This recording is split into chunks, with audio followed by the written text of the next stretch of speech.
Hello, Fox. Alicia looked up from her computer screen.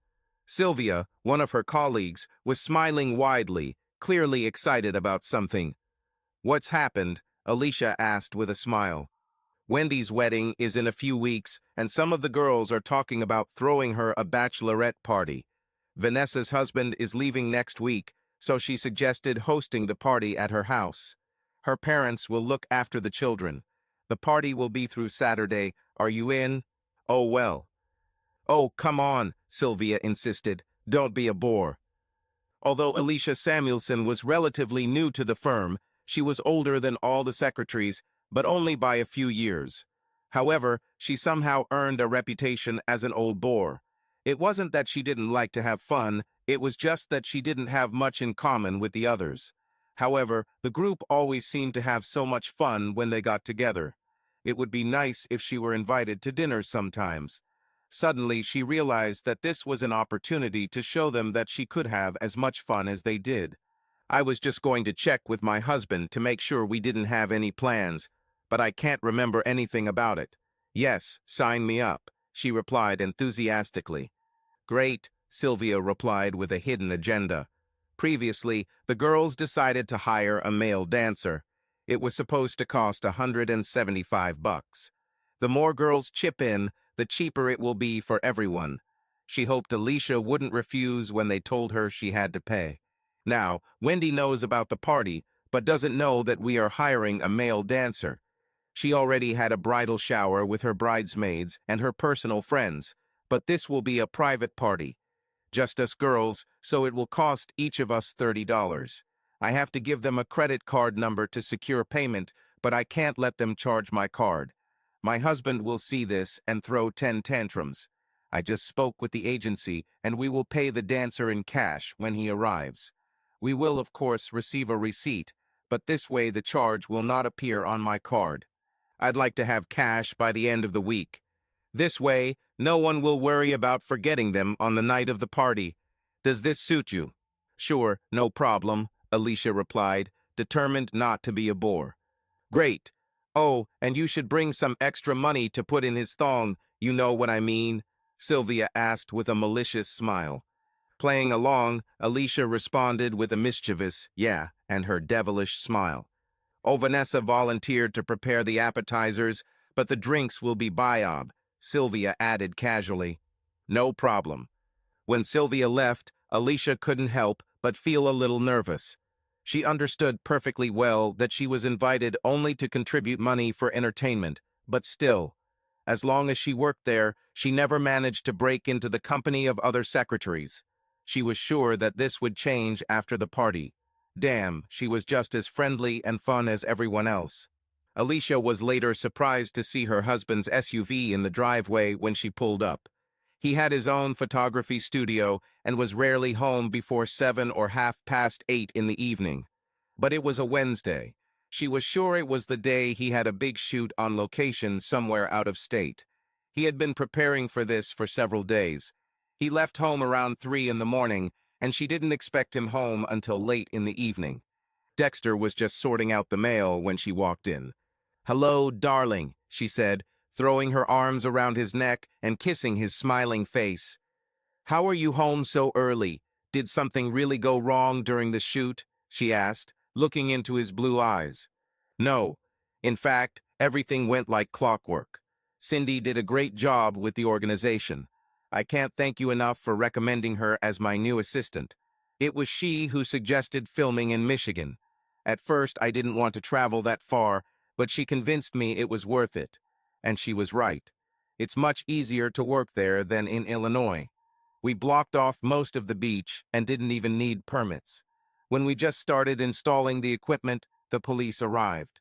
At first I thought, damn, everything was going too smoothly, but unlike the Chicago cops, they weren't there to bother us or stare at the models. These guys said they heard about us and wanted to know how they could help. Is it true? Alicia answered in surprise. She couldn't count the number of times she had to calm down her angry husband because of the bureaucratic red tape he faced at work. Yes, Cindy even convinced the makeup artist and hair stylist to show up on time. I couldn't believe it. This never happens. Everything went without a hitch. After only 4 hours of filming, the ad agency representative said we had enough material for the campaign he was working on and declared the shoot over. "Who am I to argue with a client?" he joked. "I'm so glad Cindy is doing well. I was a little afraid to vouch for her, but I thought that if she was even a little like her mother, she would be conscientious and a good worker. I have known Laura since childhood. She was always the big sister I never had, and when she called and said her daughter had just graduated from college and was interested in photography, well, you just lost your previous assistant and I am very grateful to you," he said, echoing his wife's words. "Listen, I came straight home. I didn't even bring the equipment into the studio. It's still in the car, so we'll have to lock it in the garage and drive your car," he told his puzzled wife. "Where are we going?" "I thought I'd invite you out tonight, so I made a reservation at Plato's." This day promised to be just great for Alicia. First, she had been invited to a party with her colleagues, then her husband had surprised her by coming home early, and now they were going to her favorite restaurant. Undoubtedly, in the evening, they will also have a night of love. Damn it, she thought, it couldn't get any better. A big smile stretched across her beautiful face before she thanked her wonderful husband with a passionate kiss. "Oh," she said, quickly tearing their lips apart. "How long are we booked for?" "At 7, he informed her. "I need to hurry up and take a shower," she said, pulling away from his embrace. "Me too," Dex replied. "I'll rub your back if you rub mine." Now his smile was even wider than hers. They used to often have fun together in the shower, but lately their schedules had been so different that they had not been able to fulfill their duty to save water. "Whoever is last is a rotten egg," Alicia shouted, running away, several steps ahead of him. Once upstairs, Alicia went straight to the shower and turned on the water. While she was waiting for it to warm up, she looked out of the bathroom to check if Dexter was there. He was nowhere to be seen. Not paying attention to her surroundings, she walked into the bedroom, unbuttoning her blouse. Almost undressed, she felt someone's arms wrap around her from behind and gently begin to remove her clothes, while a pair of lips gently kissed her bare shoulder. Alicia closed her eyes and leaned her head back on his shoulder. She purred, instinctively reaching up to connect their lips. She felt his hands penetrate her unbuttoned blouse and cup her breasts. "If we don't get into the shower, we'll never make it to dinner," she whispered. They watched each other as they undressed, and then stepped under the soothing stream of water. Dexter took her lavender-scented soap and poured a generous amount into his palm. Gently his hands slid along the smooth and slippery curves of his wife's body. In response, Alicia took her husband's shower gel. She loved the feel of his muscular torso. She also loved the look of pure pleasure on his face, and the way she could make his knees go weak when she washed him. Together they drove each other to a sexual frenzy that could only be pacified in one way. They had sex. "Honey, we don't have plans for Saturday in a week, do we?" Alicia asked as Dex cut his steak. "Next Saturday," he repeated, trying to remember. "I think no. What are you planning?" "Well, the girls from the office are throwing a bachelorette party for Wendy, and I'd like to go." "Certainly. I don't think we have any plans. See, didn't you say recently that you think the girls in the office don't like you? I doubt they would have invited you to the party if that was the case," he encouraged her. "Yeah, to be honest, I was a little surprised." She decided not to tell her loving husband the real reason for her invitation. They needed her money for the dancer. "Unofficially, we were also invited to the wedding. Wendy said the invitation will arrive this week." "Okay, sure," Dexter agreed. "When will it be?" "Last Saturday in June. I've already marked it on my home calendar. I hope we can go." Dexter savored the juicy taste of his tea steak while quickly thinking about his immediate schedule. "I'm sure I don't have anything planned for this weekend, honey. Remind me, and I'll block this time in my work calendar as soon as we get home." Alicia smiled. She had something else in mind for when they got home. Their funny little shower scene only whetted her appetite for a night of serious lovemaking. "Would it be okay if I reminded you tomorrow morning?" she asked with a sly, small smile. He immediately understood her intention. That's why he was so surprised later that night when they returned home. Alicia stood up to help him take off his jacket. "Honey, do you mind if we don't make love today?" She'd been hinting at it all night.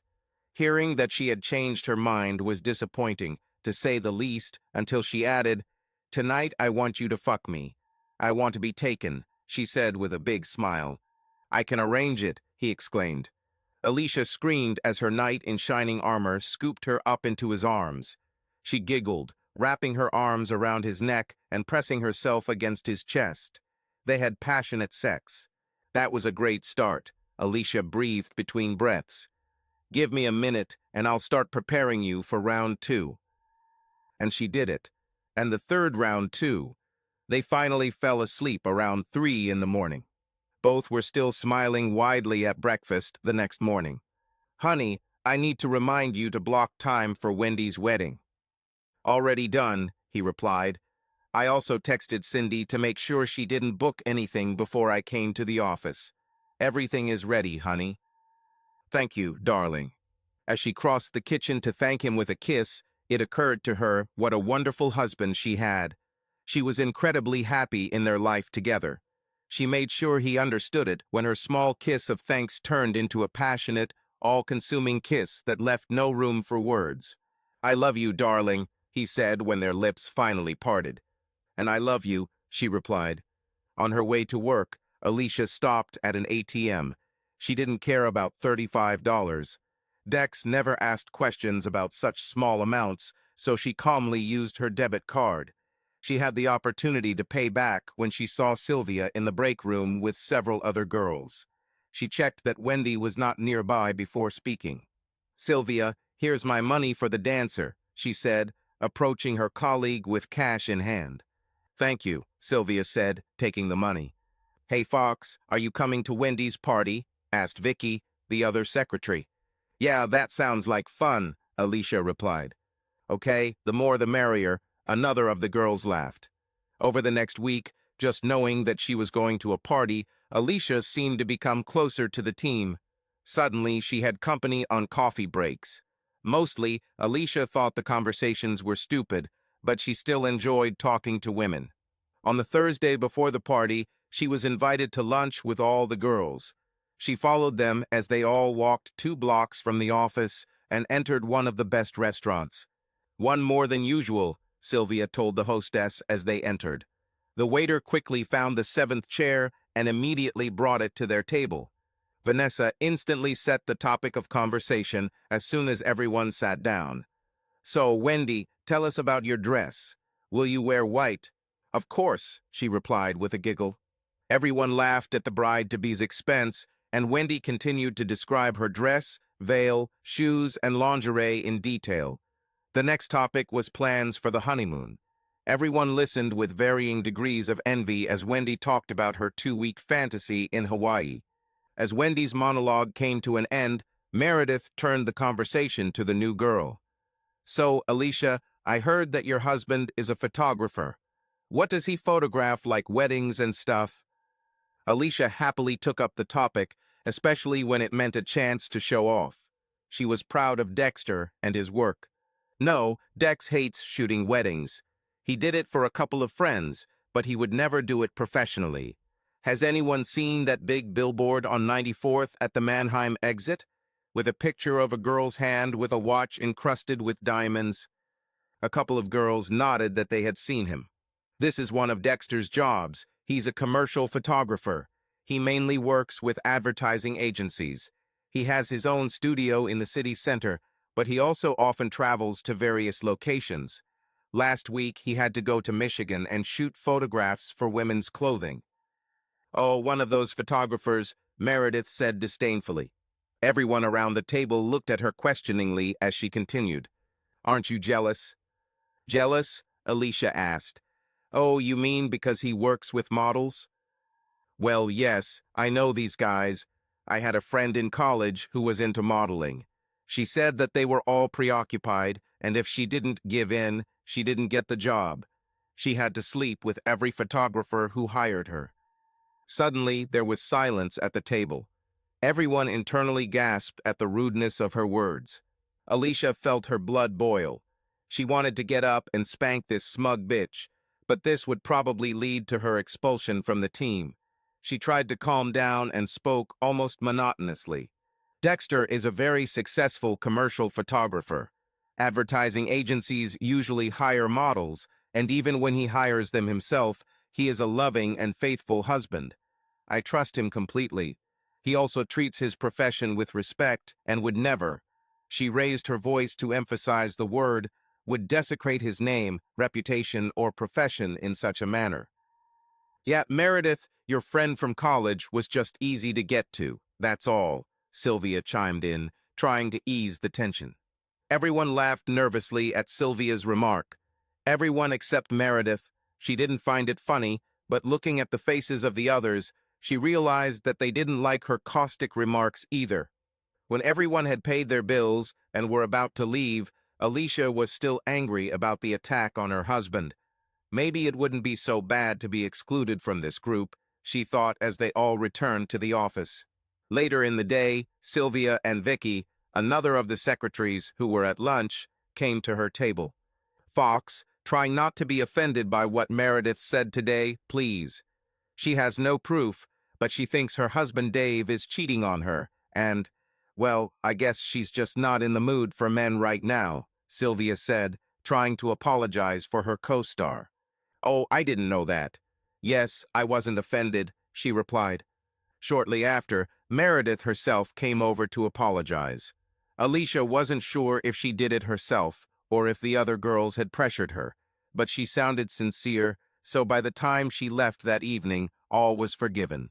The next day, Alicia was invited back to lunch with the girls. Despite the still palpable tension in the air, the conversation was light and cheerful. Alicia had a good time and finally decided not to hold a grudge for Meredith's comments. As the day came to an end, all the girls gathered on their way to the parking lot. Sylvia, who was basically organizing the entire party, wanted to make sure everyone knew when and where to be the next evening. So, does everyone have Vanessa's address? Everything was confirmed. Okay, at 7:30 at her house. Try not to be late. Oh, this will be so much fun. Thank you, everyone. I really appreciate it, Wendy enthused. The next morning, Alicia woke up in a good mood. She looked at the sleeping figure next to her. She wanted to play, but the poor guy spent half the night editing the photos he took the day before. She watched him breathe rhythmically in and out with a slight snore. She gently stroked his face with her fingers and decided to let him sleep. Carefully, she tossed the blanket to the side, swung her legs over the side of the bed, and began to stand up when she felt strong arms wrap around her from behind. "Where are you going?" Dexter said, playfully pulling her back into bed. Alicia laughed as she found herself in her lover's arms. "I thought you were sleeping," she said, giggling. Before he met his wife, Dexter was a young, good-looking photographer who had more of his own pleasures, but none of them compared to what his wife did. The day went on as usual until evening came. Alicia wanted to look good for the party and decided to start preparing early. "Honey, do you mind if we just order pizza for dinner? I don't really want to cook, and I need to start getting ready for the party pretty soon." "Party? What party? I have theater tickets for tonight." Alicia turned around in panic and looked at her husband with a sly smile. He tried to keep a serious expression, but couldn't. His playful laugh and sparkling eyes told the worried woman that her husband was only joking. "Oh, Dex, you had me. For a moment, I actually thought you forgot." "No, honey, I haven't forgotten," he replied with a wide smile. "Do you want me to call and order pizza now?" "Yeah, honey, that's probably a good idea. I need to jump in the shower soon." Dexter called to order their favorite thin crust pizza and then put the coffee on while Alicia went upstairs to decide what she would wear. When the courier rang the doorbell, she had already chosen her entire outfit and laid it out on the bed. Sitting at the kitchen table, enjoying a crispy pizza, Dexter noticed the excitement in his wife's eyes. "It's important to you, yes, Fox?" "Yes, I guess so," she admitted with a slight sigh. "Remember my friends in college? We were like the Three Musketeers. We did everything together. Her thoughts went back to the past for a moment. I miss this, the interaction. But I don't understand. You've never had trouble making friends. Why don't these girls like you? I don't know, she replied. When I first started working there, everything was new. I was passionate about studying. I think I was too focused on work and didn't socialize enough. They invited me to lunch several times, but I wanted to study the materials, so I refused. I think they all thought I wasn't friendly. Sometimes the girls would be in the break room, joking and laughing, but as soon as I came in, the conversations died down, and soon they all left. I'm sure you're just imagining all this, honey, Dex said, trying to calm her down. Dex, I've been working there for almost a year, and just this Thursday they invited me to lunch for the first time since I started working there. See, it's already a start, he said with an optimistic note in his voice. They just have to recognize you, that's all. Yeah, I think so too, and this party is a chance to show them what I'm really like. Outside of work, I really want to make a good impression. Just be yourself, honey. No one can resist your sparkling personality. Thank you, darling. That's what I'm going to do, be myself and have fun. Well, if you're having so much fun that you can't drive home tonight, call me. I'll come and pick you up, can you hear me? Yes, I hear, she replied with a grateful smile. Well, I better get in the shower and start getting ready, she said, jumping up from the table. I don't want to be late. More than an hour later, Dexter was sitting in his home office, looking through photos that needed editing, when Alicia appeared and took a seductive pose in the doorway. What do I look like? She asked in her best Lauren Bacall impersonation voice. Dexter had to hold his breath as he looked up from the computer screen and saw the amazing creature in front of him. Damn, honey, you look amazing. Are you sure you don't have a hot date? A date with destiny, she joked, pressing the back of her hand to her forehead, Sarah Bernhardt style. They both laughed. They are all younger than me. I just want to show them that I'm not out of the game yet. Isn't that too much? No, it's just in moderation, replied her proud husband. On the way, she first stopped at an ATM and withdrew $40, then stopped at a liquor store for a couple of bottles of alcohol. The seller was delighted when she asked for change in small bills. He had less to count at the end of his shift. Alicia could already hear laughter as she approached the party site and rang the doorbell. Fox, shouted Vanessa, who was clearly already under the driver. Come on in, we're just getting started. Already at the party were Wendy, the guest of honor, Sylvia, who was holding a cell phone and filming her arrival, and of course Vanessa, the hostess. A little later, the others arrived. Vicky, Mindy, and Meredith completed the entire secretarial pool from Johnson Insurance. At first, like any new person, Alicia felt a little nervous. These girls were clearly good friends, every single one of them. She wanted to join. She wanted to be accepted and have fun at work like they did. She soon realized where most of the fun was coming from. Vanessa had an amazing repertoire of dirty jokes. Her husband was a sales representative who spent most of his time traveling. He exchanged jokes with clients and then took them home and shared them with Vanessa. Dirty jokes followed one after another. Half an hour later, Alicia's jaw was already hurting from laughing. An hour into the party, she relaxed and enjoyed the company. She had already told the only two dirty jokes she knew and laughed at them. When Alicia walked over to the alcohol table to mix her third cocktail, she was a little surprised at herself. She was already starting to feel the effects of the first two.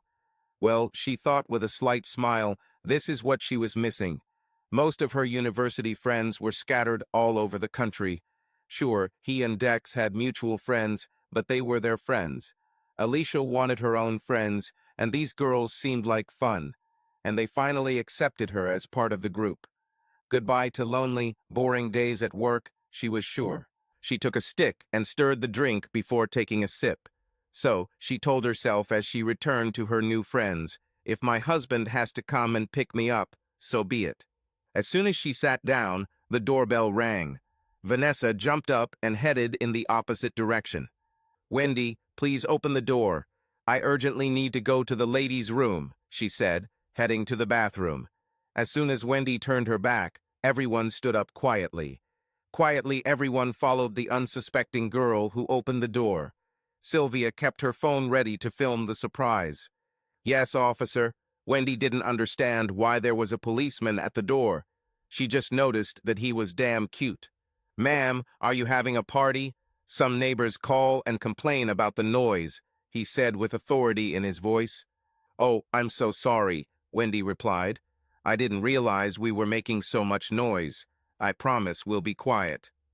Sorry, but that's not enough, he stated, walking into the house and standing next to her. I am arresting you for disturbing the peace. Please turn around and put your hands behind your back. What? No, I don't even live here. In a panic, she turned to her friends, looking for help. At that moment, she saw grins on their faces.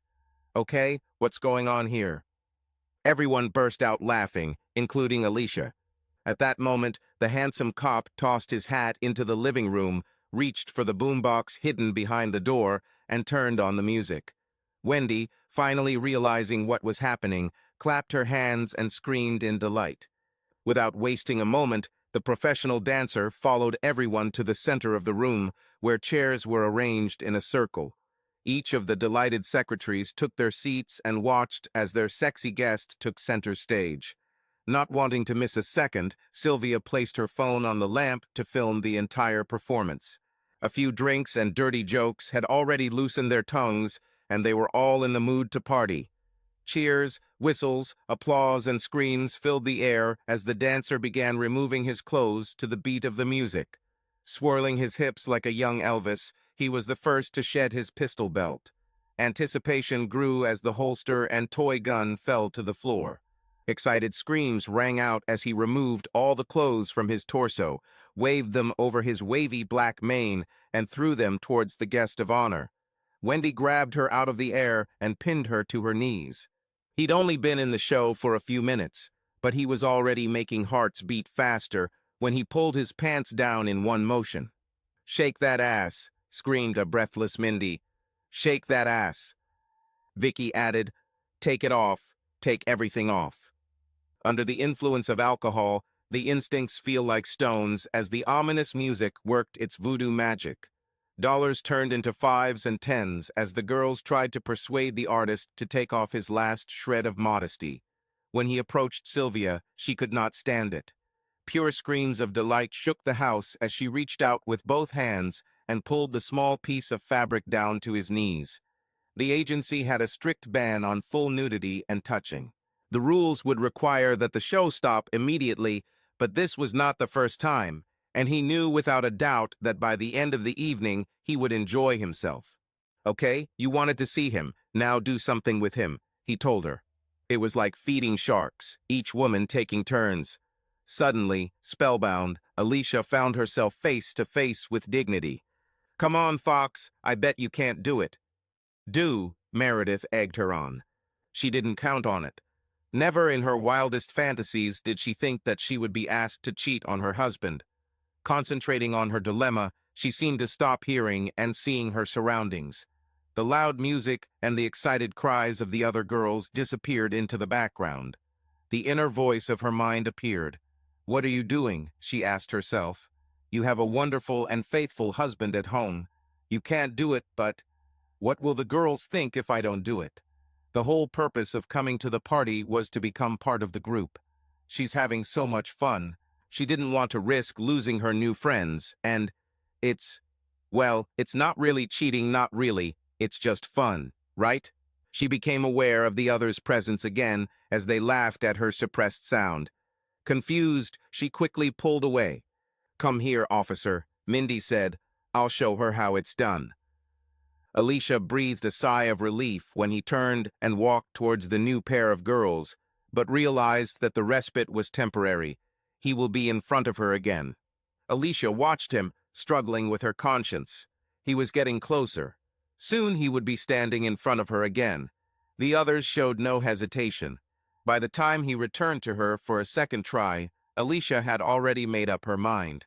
She knew she would be racked with guilt, but the only witnesses to her betrayal were those in the room, and they were just as guilty as she was. No one could convey, which meant the husbands would never find out. "Come on, Fox, show us how it's done," someone from the group urged, and she did it. As soon as she pulled away, he walked towards Sylvia to begin the third circle. By the time he approached her again, Alicia's guilt had already taken over, but she knew it was something she would have to live with. She couldn't change anything now. It was done. She could only try to enjoy the moment and show the girls her technique. No one even noticed her frightened expression as Alicia rushed to the bathroom. Salty tears of disgust and shame flowed down her cheeks as Alicia locked herself in the bathroom. Frantically, she grabbed a towel from the rack and brought it under the tap. Several minutes of furious scrubbing, and finally she was sure that her skin was cleansed of the traces of her betrayal. If only she could cleanse her soul the same way, she thought, looking at herself in the mirror of the medicine cabinet. Several minutes passed before she heard a knock on the door. "Fox, are you okay?" It was Sylvia. She needed to pull herself together. She couldn't let her friends see her like this. "Yes," she replied. "I'll come out now." She checked her reflection in the mirror. She looked terrible. My eyes were red and puffy from washing my face, and all my makeup was gone. Her purse was in the living room, so there was no way to even touch up her makeup before going out to the others again. She quickly came up with a little lie. Sylvia was still standing at the door when she left the bathroom. "Fox, were you crying?" Alicia was relieved to note that the subject of her fall had already collected his money and left. All she wanted was to get out of there as quickly as possible, but she couldn't. She needed to stay long enough to help with the cleanup. Once she decided to stay until the end of the party, Mindy saved the day. "Well, girls, I have to leave. Mark and I have an early mass tomorrow. What can I do to help clean up before I leave?" she asked, looking at Vanessa. Everyone looked at each other. Now that the fun was over, everything else seemed boring. "Yes, I have to go too," Vicky commented. Alicia saw her chance. "And me too. Dex and I have a lot to do tomorrow. We really need to start early. What can we do to help clean up, Vanessa?"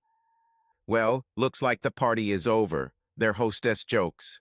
"There's really not a lot to clean up here. If you girls help me with the chairs, I can handle everything else. Terry won't be home until tomorrow evening, so I'll have plenty of time to get everything done tomorrow." She was right. There really wasn't much to clean up, but everyone still helped. Half an hour later, everyone had already gone home. It was 10 o'clock. Thank God, Alicia thought.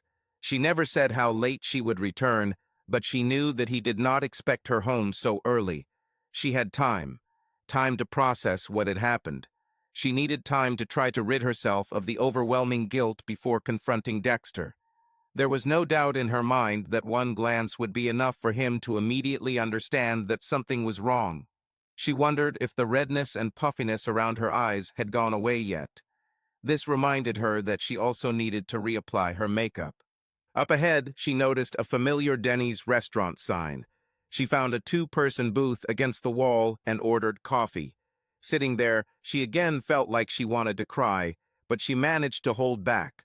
"Okay, it's over. I did it once, but never again," she told herself. Never again. Alicia was scared to death to go home. She was sure that her sins were written on her face, and her husband would read everything. "I must behave naturally," she told herself. "One look at me, and he'll understand. He'll understand what I did." All the way home in the car, she repeated to herself, "Never again." It was almost midnight when she walked through the door. Dexter fell asleep on the couch, but woke up as soon as he heard her coming. "Hey, my party girl, how did it go?" "It was fun," she replied. "Is it true?" "Yes. This Vanessa knows more jokes than a late-night comedian. She kept everyone laughing all evening." "What are you watching?" she asked, trying to change the subject. "Oh, I don't know. I don't even remember. I fell asleep, so whatever it wasn't very good." He laughed. The anxious wife felt an uncontrollable desire. Without saying a word, she sat down next to her unsuspecting husband and hugged him tightly, resting her head on his chest. She felt the warmth and safety of his arm as he hugged her tighter. "Do you mind if we just lay down and cuddle tonight? I'm very tired, but I want to feel you next to me," she told him. "I want to fall asleep in your arms." And so they did. It took some time, but Alicia finally drifted off to sleep, nestling comfortably in her husband's arms. All Sunday, she was busy with household chores. Now only time could help time to forget, time to forgive yourself. On her way to work on Monday morning, she couldn't decide how she was feeling. She thought that returning to the stressful rhythm of work would help her forget. But there would be her new friends with whom she shared her shame. Even if they didn't let it slip, everyone knew what they did. "Hello, Fox."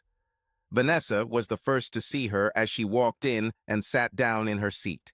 They exchanged pleasantries, but Mondays were always busy, and the secretaries had no time to chat until lunch. Up to this point, if she still had any doubts about being accepted into the group, they disappeared when everyone stopped by her table on the way to the restaurant. "Hurry up, Fox," Sylvia recalled in a friendly manner. They only had an hour. The chatter began as soon as everyone sat down with the menu. This looks delicious," Vanessa said, pointing to an item on the menu. "Cop stripper a la cam." Alicia couldn't believe how calm everyone was about it as they all burst out laughing. "They have no shame," she wondered. "God, he was so cute," Mindy added. "Yes," Vicky replied. Of course, this caused a new burst of laughter. Sylvia reached over and took her phone out of her purse. "Let's take a look," she said out loud, looking at the screen. Several necks immediately craned in one direction to better see what she was looking at. Wendy, who was sitting next to her, was the first to see what was on the screen. "Oh, right," she exclaimed. "You wrote it down. Let me see," she said, holding out her hand for the phone. Alicia was terrified. "Did you write this down?" she almost screamed. "Certainly. I want to live this experience, as they say." "Damn, he was so cute," Wendy said, smiling. "Let me see," Meredith demanded, snatching the phone from Wendy's hands. Her eyes were still glued to the screen when the waiter approached. She quickly put the phone face down while everyone ordered, but as soon as he left, Meredith picked the phone up again and couldn't wait to continue watching. "Let them go in a circle. Let everyone look," Sylvia asked. Alicia watched a small clip, but unlike the other girls who were enjoying their performances, she was horrified by what she was doing. She quickly passed the phone on. "Sylvia, I hope you delete this." "Why? Who will see this except us? Relax, Fox," Sylvia replied. "Sylvia, if my husband sees this, I will be in big trouble. We're all going to have problems." The other girls looked at Sylvia, realizing that Alicia was right. "Oh, don't tense up. I'm going to delete this, but if you're afraid someone will see, forget it. The only one who can see this is my husband, and in all the years that I have had my own phone, Manny has never touched it. The company he works for provides him with his own phone." "Whatever," Mindy chimed in. "The Fox is right. If Mark had found out what happened, I'd be in divorce court by now, no doubt about it." Okay, I won't keep this on my phone for long, so girls better enjoy it now," she chuckled. For the rest of the hour, the phone sat on the table, accessible to anyone who wanted to look more. Alicia was the only one who didn't touch him. It took several weeks before Alicia was able to go through a day without intense feelings of guilt. By the end of June, she had almost completely repressed it from her memory. Manny patiently drank coffee in the kitchen while waiting for his wife. Jennifer, their 6-year-old daughter, was watching her morning cartoons in the living room, and Sylvia was still upstairs getting ready after all. She was one of the bridesmaids. She needed to look her best. She glanced at the clock on her dressing table. They still had to take Jennifer to her husband's parents on the way to the wedding, and time was running out. Nervously, she picked up the comb for one last attempt to straighten her hair. Manny had just seen his wife and couldn't believe how gorgeous she looked. She hadn't looked so beautiful since their own wedding, he thought. As he stood up to put his coffee cup in the sink, he got an idea: to take a selfie with her. Of course, there will be a photographer at the wedding, but he wanted to show it to the guys at work on Monday. The camera on his phone was very bad. Sylvia's camera was much better. He knew the photo would turn out better if he took it with her phone and then sent it to himself than if he took it with his camera. Her purse was in its usual place on the kitchen table near the garage door. Manny pulled her phone out of her purse and turned on the camera. When he did this, a thumbnail feed from the last time he used the camera automatically opened at the bottom of the screen. The last miniature caught his attention. What the hell, he thought, this must be from the bachelorette party she went to. Being a normal, curious man, he couldn't pass up the chance to see what really goes on at these parties, so he pressed play. The first couple of minutes of the video showed various women arriving. Manny didn't know many of them and was interested to see what his wife's colleagues looked like. Not bad, he told himself several times. He scrolled through most of the women's conversations, but stopped and went back when he saw everyone laughing to hear the jokes.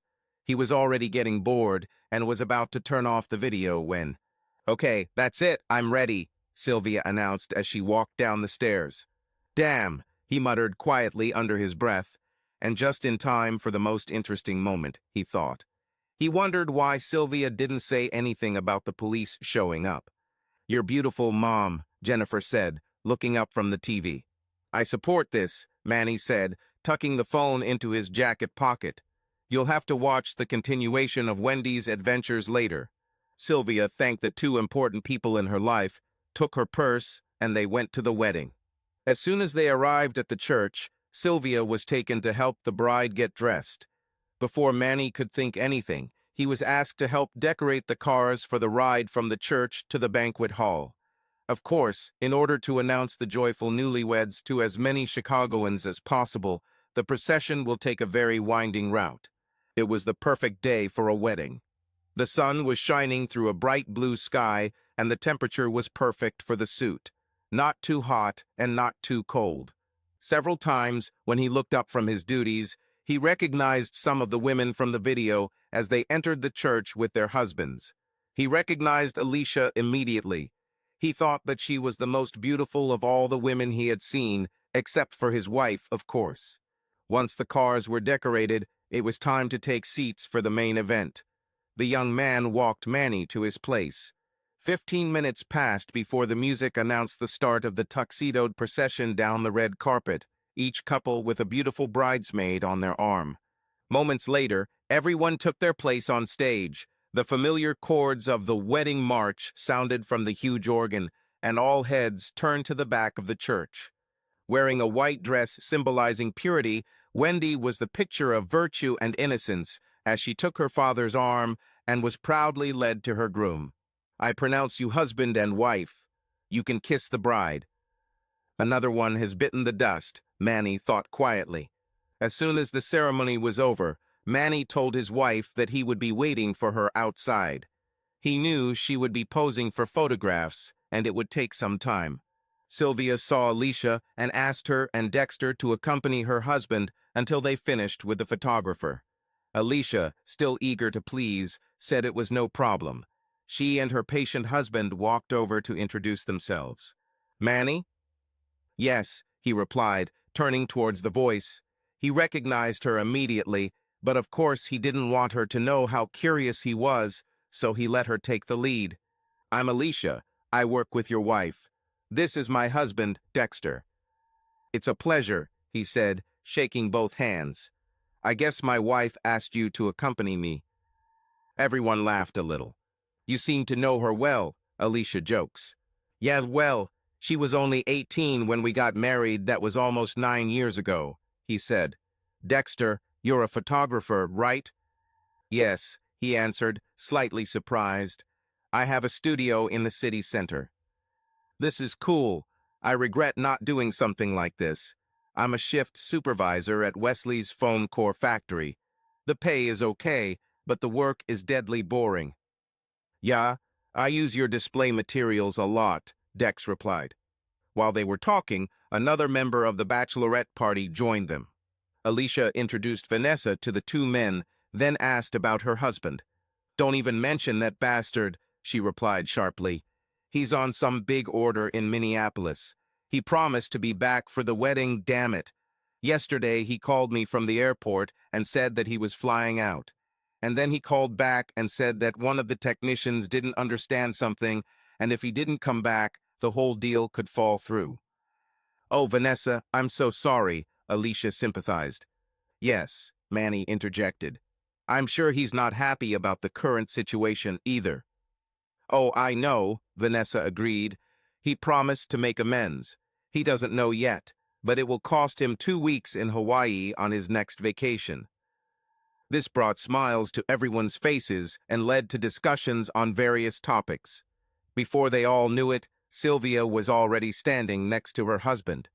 Once the formal photos were taken, everyone headed to the banquet hall. Manny was left alone again, since Sylvia had to stand in the receiving line. Leaving her at the door, Manny went to find their table. It was a good thing, he thought when he saw the nameplates, that Dexter and Alicia would also be sitting at the same table. He looked around and saw that they were communicating with others that he recognized from the video. The video, he almost forgot about it. He was the only one at the table, and he was really curious about what happened to Wendy at the party. He sat down and double-checked that no one was nearby or looking over his shoulder before pressing play. As soon as the video started, he saw the policeman throw his hat into the living room. "What the hell?" he muttered. "Is he a dancer? They hired a damn dancer," he whispered to himself. Sylvia forgot to mention that little detail, he thought. He checked again to make sure no one was nearby, then continued to watch with irritated interest. Manny let out an audible gasp as he saw Sylvia pull down the dancer's thong. His mouth dropped open, looking at this in disbelief. It was like watching a car crash. It's terrible to see, but it's impossible to take your eyes off what's happening. Manny no longer worried about anyone being near him or looking over his shoulder. He was furious. "Bitch!" he shouted loudly just at the moment when everyone from the receiving line came inside. He looked straight at his wife and finished his sentence. "Bitch!" She looked at him with horror. She had no idea what had happened, but his behavior was unforgivable. "Manny," she shouted back, "what is wrong with you?" This scream attracted the attention of many, including Dexter. He had just approached the table and was about to try to calm his new friend down. "What is wrong with me? That's what's wrong with me," he shouted, waving his phone. He felt Dexter's hand on his shoulder. Manny, calm down. Buddy, calm down. What is the problem?" He turned to the potential calming influence. "Here, Dexter, do you want to know what's wrong? Have you ever seen your wife satisfying some dancer? Here, see for yourself," he said, turning up the volume and thrusting the phone into Dexter's hand. "See for yourself." "Oh no," Sylvia cried. She heard the girls screaming in the video and finally realized that her husband was watching. Her legs gave way and her eyes instantly filled with tears. Alicia looked at her friend and also realized what was happening. She was seething internally. This is exactly what she was afraid of. Why didn't this bitch delete the video when everyone asked her to? Everything seemed to be happening in slow motion as she saw Dexter pick up the phone.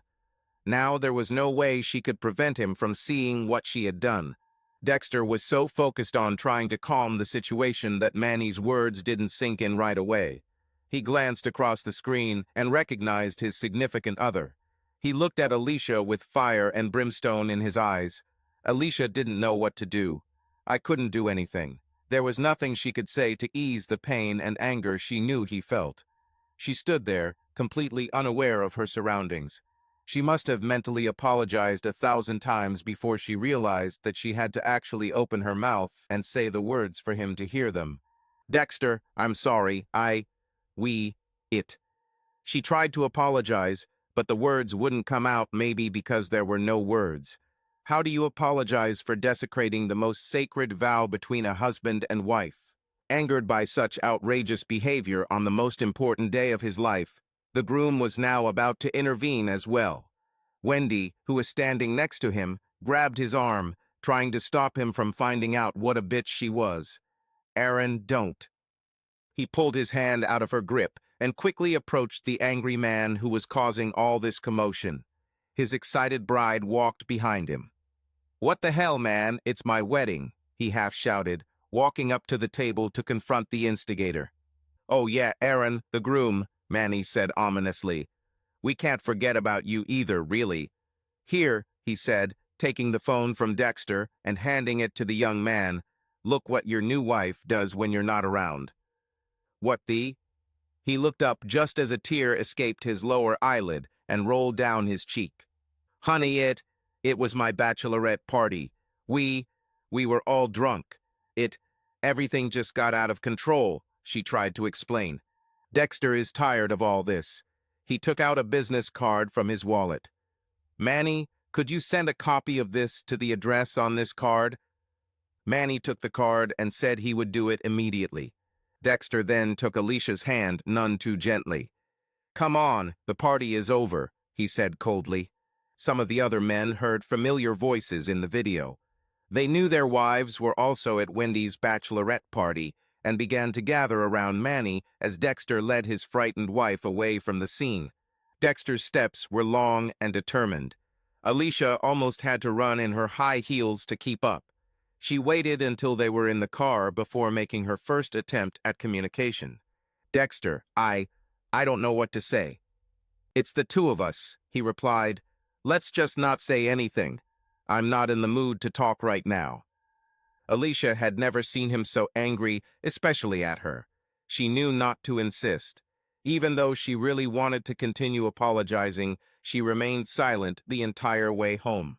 When they entered the house, Dexter took a beer from the refrigerator, undid his tie and the top button of his shirt, and then sat down at the kitchen table. His thoughts were in chaos all the way home. He thought about how much free time his wife had when he worked late in the studio or stayed on night shoots. Alicia sat at the other end of the table and just waited. He seemed almost calm at this moment, but she expected him to explode at any minute. She didn't expect his first question. "How long?" She was puzzled. "How long? Sorry, I do not understand." "How long has this been going on?" he asked sharply. "How long have you been cheating on me?" She didn't even think that he might think about other times. Of course, he must understand that this was the only time. "Honey, I've never cheated on you, except for that one time at the party. You have to believe it. It was only once." "Well, I don't believe it, Alicia. I saw the recording, remember? I would have thought that you were at least a little hesitant the first time, but you weren't. I saw you." No, it was." She tried to intervene, but Dexter didn't finish speaking. His words tore her heart apart. Her face was buried in her hands, and she was crying. This can't be true, she thought. How can he think like that? He should know that this was an isolated incident. Please, Dexter, you can't seriously think that I cheated on you before. This.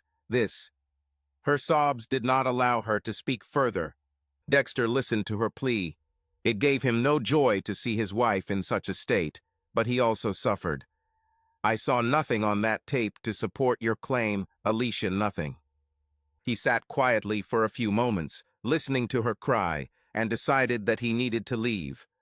"Alicia, I know you are suffering right now. You feel bad because you got caught, and you know you hurt me, and I'm sure that was never your intention." No, Dexter, I'm so sorry." He interrupted her again. "This really doesn't help, Fox. I don't think you understand how much you hurt me. I don't think you have any idea what it's like. If it were a one-time thing, as you claim, then you should have come to me. You should have told me about this." That's another reason why I think this wasn't an isolated incident, Liz. If you had told me right away what happened, I wouldn't have liked it, but I would have forgiven you. But no, you didn't. Not only did you cheat, but you hid it from me. You and your so-called new girlfriends kept it a secret. Besides cheating, you were a liar. You knew they were going to bring in a dancer, didn't you? You didn't even think to mention it to me, right? You satisfied him, but you didn't think to say that either. So how do you expect me to believe you when you say this was the only time? "Dexter, I swear." "Sorry, Alicia. There's nothing you can say right now that would make me believe you." The grieving wife began to cry even more, but Dexter stood his ground. "I need time to think, but I can't do that here. I'm going to pack some things and live in the studio for a while. No, oh no, Dexter, please, please stay with me. Don't go, please, she begged. I can't, Fox. Not now. I need time for myself. I have a lot to think about, and I have to be alone. She was still sitting at the kitchen table when he came down with the suitcase. He stopped at the door. Give me some time, Fox. I'll call you in 2 or 3 days, but please don't call me first. Dexter, I love you, she cried as he walked out. I love you too, he said quietly as he got into the car. Throughout the weekend, Dexter and her marital problems were on Alicia's mind. She didn't sleep all night on Saturday. She constantly berated herself, asking why she couldn't find the courage to simply refuse when the dancer approached her. She knew it was wrong, knew it would almost kill her husband if he ever found out, and she did it anyway. Looking back, she should have given it up and told him what happened when she got home. Of course, looking back, everything seems simpler, but that opportunity is gone forever.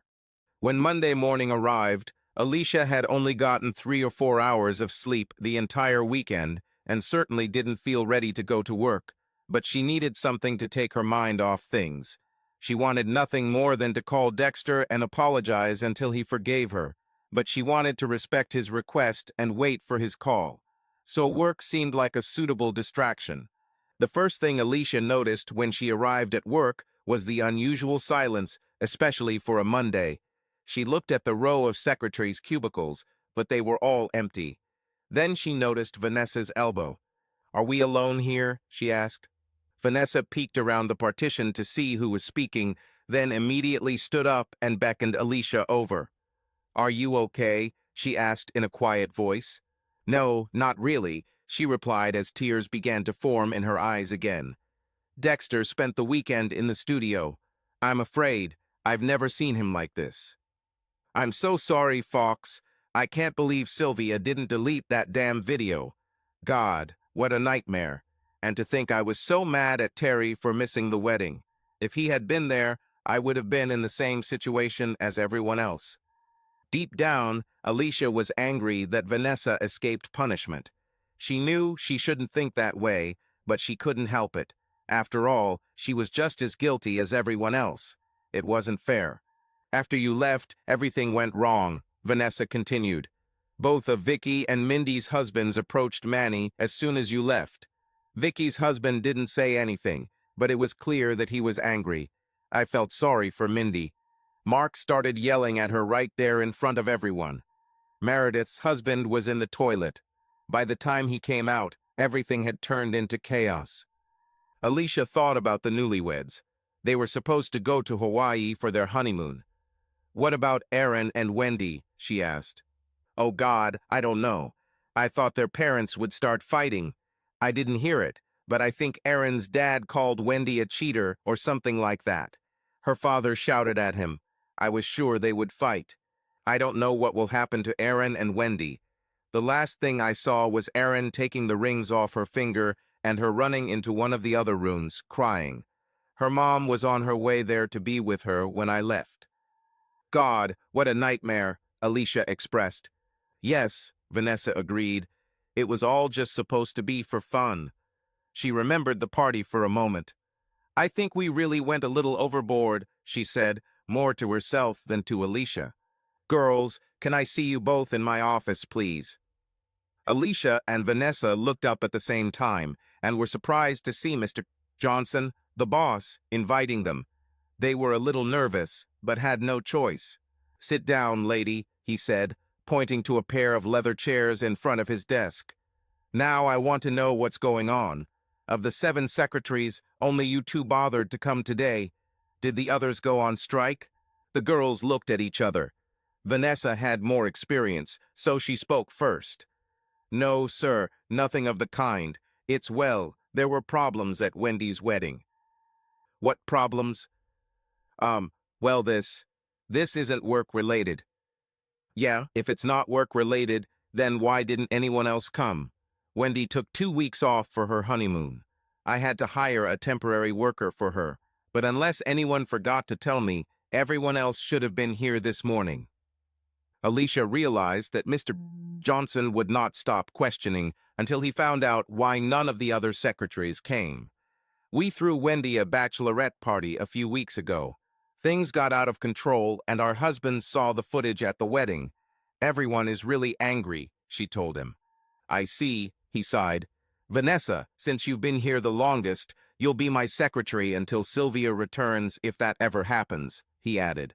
Your first duty is to contact the temporary service we use and find us more secretaries immediately. You must find the number in Sylvia's file. Wendy's temporary worker should be here any minute. Arrange it first, then come back here so we can discuss everything. Alicia, you will continue to work with Tom. Yes, sir, she replied. Dexter had a rough weekend too. He slept about as much as his wife. He wanted to believe her when she said it was just one time, but how can you force yourself to believe in something you don't believe in? To be honest, he didn't know what to believe. He never thought Alicia would cheat on him, but now that he knew she did, he couldn't stop thinking about how much free time she had. She was never intrusive. She always seemed like an understanding wife when he had to stay late at work or go away on night shoots. He had always thought of her as patient and understanding, but now, looking back, he wondered if she was using this time to meet other men. Maybe that's why she was so understanding. This terrible feeling is doubtful. Once it appears, it is almost impossible to get rid of it.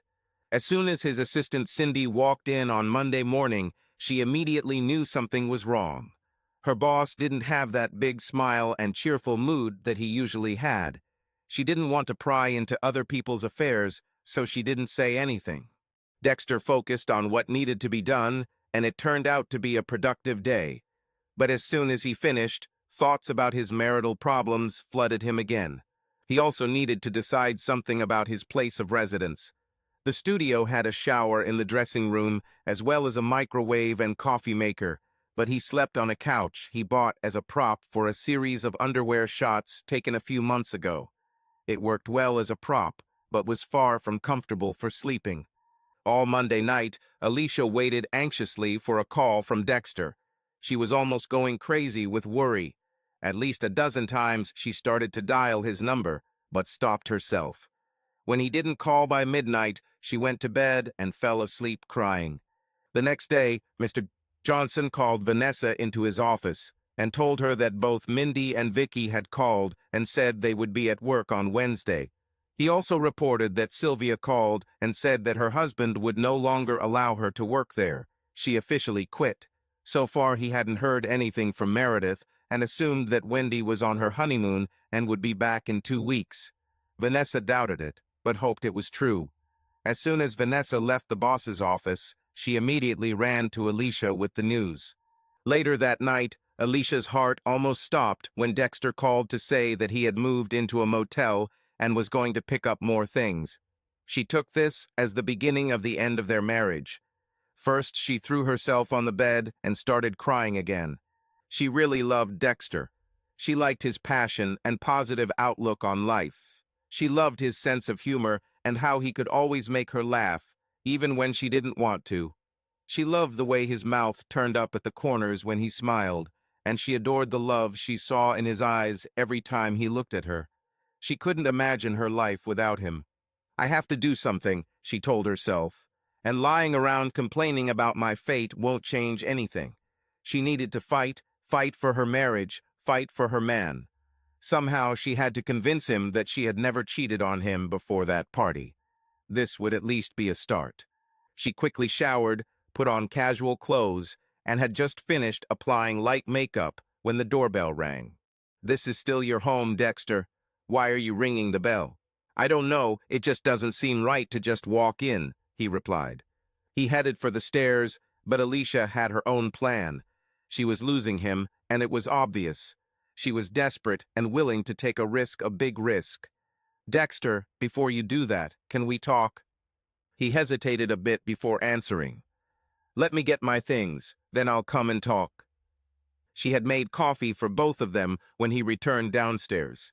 Dexter sat down at the kitchen table and took a sip of his black drink. He really had nothing more to say. He already said everything earlier. Now it was just a matter of making a decision, in his opinion. Dex, at the reception I heard you tell Manny to send you a copy of that video. Did he do that? Yes, it's in my inbox. Have you watched it yet? She asked. No, I don't really need to see any more. I've seen enough already. Alicia remembered the first time the dancer approached her. She hoped the video captured her reaction. Damn it, he'd already seen the worst part of what she had to lose. Dexter, I want you to watch it from the beginning. For what? You haven't seen all the videos. I only saw a few seconds of the recording. Sylvia had it at lunch that Monday, but I was too embarrassed to look. You said you thought I cheated on you before because I didn't hesitate, but that's not true. I remember the first time he approached me. I was the last one. I know it's not a lot, but I hesitated. I hope you see it on video. Dexter took a deep breath and exhaled heavily. I don't know, Alicia. I really don't want to watch this. You should watch this, Dexter. You really have to see everything. At the end, you will notice that I am no longer in the chair. It's because I ran to the bathroom. This is not what I wanted. I cried while I washed it off. This was the first and only time I've ever done something like this, Dexter. I stopped at a restaurant before returning home that night so my eyes wouldn't be red when you saw me. The party actually ended before 10, but if you remember, I didn't get home until midnight. I don't know, he said again, standing up. I just never thought that you would cheat on me, Fox. I never thought. His thoughts were all mixed up. He didn't know what he wanted to say. I have to go, he said, heading into the living room. I'll think about watching the video, but I can't promise anything, Liz. I just don't know if I can ever trust you again. I just do not know. These were the last words before he took his things and left. They didn't sound very reassuring to Alicia. She wanted to cry again, but she was determined to stay strong from now on. On Wednesday, of course, Mindy and Vicky were sitting at their desks when Alicia arrived at work. They were already busy trying to catch up, so she didn't try to talk to them. There will be time for this later. Because of the temporary workers, everyone was behind on work. With them there, hopefully they'll catch up by the end of the day. Wednesday was a slow day for Dexter. He didn't have any filming scheduled, but he needed to make a few edits. However, there was not enough work for him and Cindy, so at 10 o'clock he gave her the rest of the day. He also wished he could take a day off, but he couldn't. He had at least 3 to 4 hours of editing and retouching work to do. Sitting at the computer, the thought of Alicia's request came to him again. He really didn't want to see his wife satisfying this guy again. It broke his heart the first time. He didn't see how watching more would help. He loaded the images from his latest mission into the software and began reviewing them. This was the easy part of the job. He had a little over 300 photographs. Many of them were almost identical, differing only in the model's facial expression or a slight turn of the head. Of these, he will select about 100 for more careful consideration. They will be reduced to 30 or 40, which will then be transferred to another program for light retouching. They will then be uploaded to a private website that only the client will have access to. The client will select 4 or 5 images that will receive the royal treatment, undergo final retouching, and be suitable for publication in the magazine. The problem was that he couldn't concentrate. His thoughts kept returning to the video. He had very vivid memories of what he had seen, and he wasn't sure if he wanted to see more. I didn't really want to, but if there was any chance that there was anything on that tape that would convince him that this was the first and only time, then it would be worth enduring the pain of watching. At least so he hoped. Dexter went to his email. There it was in bold, as if challenging him to open it. His hand tensed, and he forced her to move. A couple of mouse clicks, and the video starts. At first, it simply showed various women arriving. His wife looked beautiful as the others greeted her. Apparently, Sylvia didn't just leave the camera on, because the next thing he saw was all the girls sitting around telling jokes. Dexter wasn't in the mood to laugh, so he scrolled through the video on the timeline at the bottom of the screen until he saw the dancer. He was not naive. He remembered his friend's bachelor party, which he attended. They actually went to a nightclub and had a party there. He remembered guys making a fuss when dancers tried to raise their testosterone levels, but none of the guys ever touched the girls, and compared to the girls on the tape, the guys behaved very well. These girls have already started acting wild, but the guy has just started. Dexter could almost smell the female pheromones through the computer screen. Dexter decided he needed a break and pressed pause. He stood up for a cup of coffee, but his stomach growled. A quick glance at the clock showed that it was already past noon. He welcomed this respite and decided to take a long break. There was a Denny's restaurant nearby. At lunchtime, it filled faster than a barrel under a waterfall, but it was after 1, and the place was almost empty when he entered. He was in no hurry to return, so after lunch he sat and meditated over a cup of coffee. He really missed Alicia. The only thing he hated more than crawling into an empty bed at night was waking up in it in the morning. When he thought about the recording, he suddenly became impatient to go back and watch more. He hoped to see what Alicia wanted to show him. He could perhaps forgive her if he was sure that this was her only time. God, I hope there is something there that will convince me of this, he prayed to himself. He needed something to clear his doubts. Returning to his desk, Dexter played the tape again, skipping over scenes of other women showing off their skills, but stopped when he saw Alicia. He watched carefully as her expression showed her hesitation at the moment of truth. Yes, he could see it. It seemed like she was really going to refuse. Then he heard one of the other women challenge her to accept everything. The others laughed at her, and he heard someone else say that he would show him how it was done. He saw what she wanted to show him, and yes, there was a small spark of hope, but he also saw tears for the first time. She may have been indecisive, but no one forced her to do it. There was a lot to think about, but he had seen enough. He turned off the video as more tears rolled down his cheeks. He stood up and went to the bathroom to wash his face before returning to work. On Thursday morning, Mr. Kes Johnson called Vanessa into his office. As you can guess, I was trying to contact the other secretaries to figure out what was going on. You know, of course, that Sylvia quit, but I hadn't heard from Meredith, and I wasn't sure if Wendy had gone on her honeymoon, he said. He has a gloomy face. I have no idea what happened at that wedding, but I finally got through to Aaron. He answered when I called the home number I had for Wendy. Apparently, they lived in the same apartment.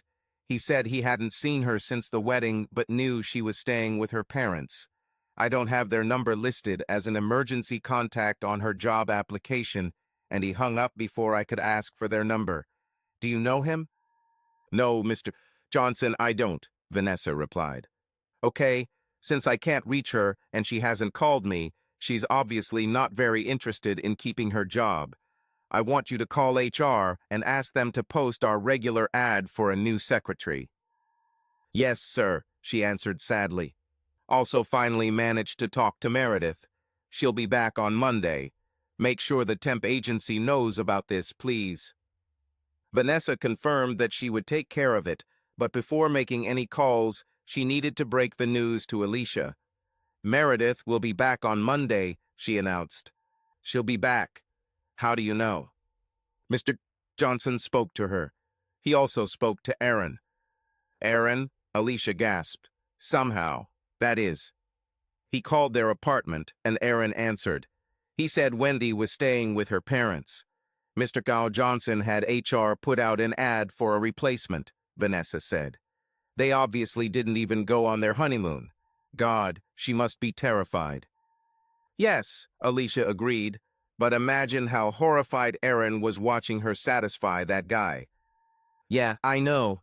I've talked to the other girls before. Vicky's husband still won't talk to her, and Mindy hasn't seen Mark since that night. She's very scared. She said she's never seen him this angry. He didn't hit her, did he? Asked Alicia. No, I don't think so. She would tell me if that happened. She prays he'll calm down, but she doesn't think that will happen. She thinks he'll want a divorce. Alicia didn't say anything. She remembered her situation. Vanessa guessed what she was thinking. What about Dexter? Any news? Not really, she sighed in response. He picked up another load of clothes last week. He was staying at a motel, not a studio. I don't know what I'll do if he wants a divorce, Vanessa. What about counseling? Would he agree to that? I don't know, she admitted. I don't know if it would do any good, but I could try, I guess. It wouldn't do any harm. That evening, Alicia wondered if Dexter would be open to couples therapy. She hadn't heard from him and wasn't sure if he had watched part of the video yet or not. She decided to wait until the weekend and see if he would call her first. On Friday afternoon, the girls were all shocked when they saw Sylvia enter. Alicia was the first to react. I thought you quit. Her tone was unfriendly. Sylvia noticed this and responded awkwardly. Yes, I just stopped by to pick up a few personal items and Mr. Johnson said I could pick up my check today instead of waiting for it in the mail. She hoped for friendly faces, but saw none. I'm so sorry, girls. I was really going to delete that video, but I completely forgot about it. I didn't even know Manny took my phone until he started screaming in the reception area. I'm so sorry. Yes, they got caught because of the video, but everyone knew they did something wrong. Sylvia's apology softened several sentiments. How's Manny taking it? Asked Vicky. Not very good. It's not my idea to quit. He's forcing me to do it. I'm also sleeping in the guest room. He's not thinking about divorce yet, thank God. He started talking about going to a counselor, so I think we'll go to therapy. Is it true? Alicia asked. Do you know a good consultant? Yeah, one of the guys Manny works with recommended someone. It's a woman. She's supposed to be very nice. Why? Do you want her number? Yes, do you have it? No, not on me, but I have some at home. I'll call later and give it to you. What about the others? Sylvia asked, looking around. Everyone agreed that it couldn't hurt to have a number. After talking with the boss, Vanessa was curious. Have you heard anything about Wendy? No, but I heard from Katie Henderson. She was one of the bridesmaids. That Monday after the wedding, Aaron went to a lawyer to get the marriage annulled. Oh, damn, Vicky commented. Yes, I think Wendy is staying with her parents. It's unlikely she'll go back to work. Yes, Mr. Johnson has already posted an ad for a replacement, Vanessa said. Well, Sylvia said regretfully, Mr. Johnson said he cleared my desk and everything is in HR, so I better go. She lowered her head. I'm really, really sorry for all the pain I caused. We all got carried away that night. We shouldn't have done what we did. It was stupid. I was the stupidest of them all, recording it and then leaving the phone. It ruined lives. I'm sorry, I'm so sorry, she said again. She had tears in her eyes when she left. Before everyone got ready to leave that day, Sylvia called Alicia with the therapist's number and asked her to pass it on to the others. This was the last time they spoke to each other. Alicia's weekend was the worst. At least she had a job during the week to take her mind off things during the day. When she was alone at home, she only thought about what Dexter was doing or thinking had he contacted a lawyer. If so, what will she do? Fight the divorce, try to get him to stay with her? What would be the point of this? No, she screwed up. If he wants a divorce, she will agree to whatever he thinks is fair. But how will she live without him? Despite her determination to remain strong through the ordeal, she could not hold back her tears as she thought about life without him. Dexter also thought a lot this morning. He spent a sleepless night and went to the waterfront to watch the sun rise over Lake Michigan. Vivid shades of orange and red danced on the waves like brightly colored fairies from a childhood dream. A beautiful, warm glow enveloped the tall buildings in the city center and shimmered off the reflective glass surfaces. Dexter loved this city. He was warm and friendly, full of life and excitement. But will he be the same without Alicia, or will the city he loved become cold and empty? It had been a week since he left, and he still didn't know what to do. Maybe if he talked to her, really talked face to face, he could see if she was being sincere that this was the only time. Alicia was cleaning up. It was the only thing she could think of to take her mind off her marriage problems. If he doesn't call before 6, she'll call him herself. In the meantime, she needed something to do. Vacuuming and dusting seemed like a good idea. She was about to take a break when the phone rang. "Hello, it's me." Her heart skipped a beat when she heard it. "Hello." There was hope in her voice, but also fear. He could call to say that everything is forgiven and he is returning home, or he could say that he is filing for divorce. She held her breath and let him speak. "Will you be home in an hour? I want to come and talk." "Yeah, sure. I'm just doing a little cleaning. How about I make us lunch?" "Yes, okay," he replied. "See you in a bit." "Okay," she answered quickly. "Oh, and Dexter." "Yes?" "Just come in. It's still your home." "Okay, see you soon," he said and hung up. Then Alicia realized what she looked like and quickly went to the shower. When Dexter walked through the door, she was fresh, clean, well-dressed, and lightly scented with his favorite perfume. Not that he really noticed, he had other thoughts. She poured coffee and they sat down to dinner. There was little conversation until they finished. Alicia was on pins and needles. She also had something she wanted to talk about, but she would wait for him to speak first. "I watched the video, at least part of it. Enough to see that you really looked like you didn't know what to do until this guy took matters into his own hands. I, I can only imagine how hard it was to watch. I know you had to force yourself to watch it, and you have no idea how much I appreciate it. I'm so sorry I did that. I have no excuses."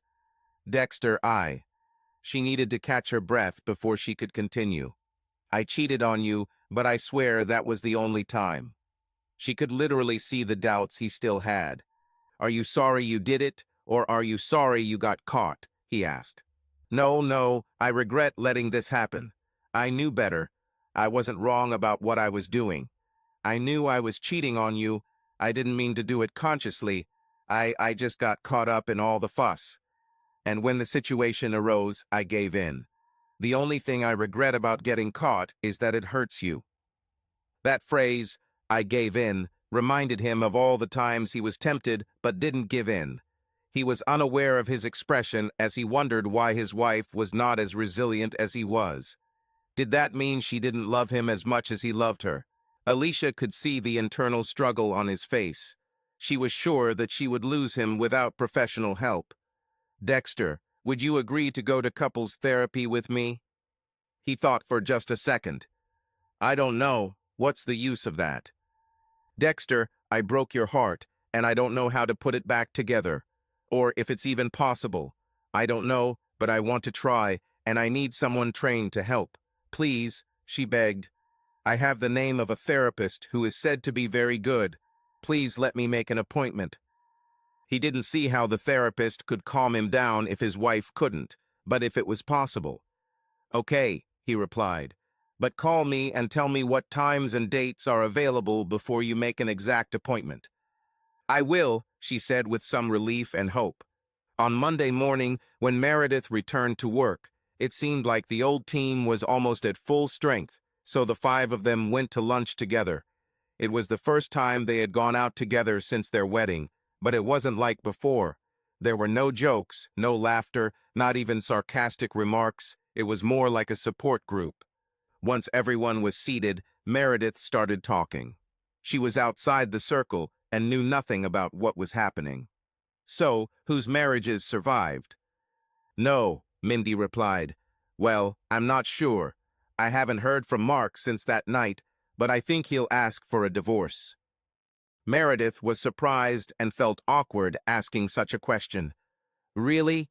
God, I'm sorry. I knew our husbands were angry, but I didn't think anyone would get a divorce." "What?" She was almost afraid to ask. "What about the others?" "We all have problems," Alicia volunteered. "I still don't know what's going to happen. Dexter is living in a motel. We talked over the weekend, and he agreed to couples therapy, so I'm still hopeful." "Oh God, Liz, I'm so sorry." Meredith began to realize how devastating the situation was. "What about you?" Vicky asked, interfering in the conversation. Meredith's expression changed. "Well, it's no secret that I have long suspected David of cheating.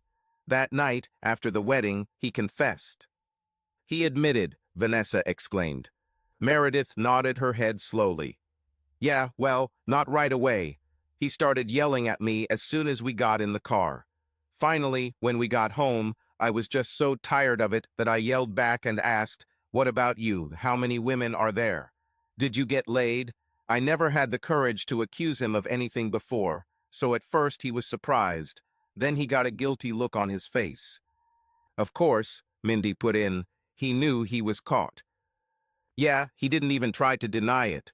He asked how long I knew, and I said a long time. Then he asked why I never talked about it. "What did you say?" asked Alicia. I said I never told him because I still loved him and asked if he loved me. He said he did. We talked all night. I asked if he wanted freedom, if he wanted a divorce, but he said no. We both started crying and decided that we would try to repair our marriage. Vicky was the first to congratulate her, followed by the others. By the end of dinner, they were all aware of each other's marital problems. 2 days later, Alicia called Dexter and offered 3 possible times and dates for his counseling appointment.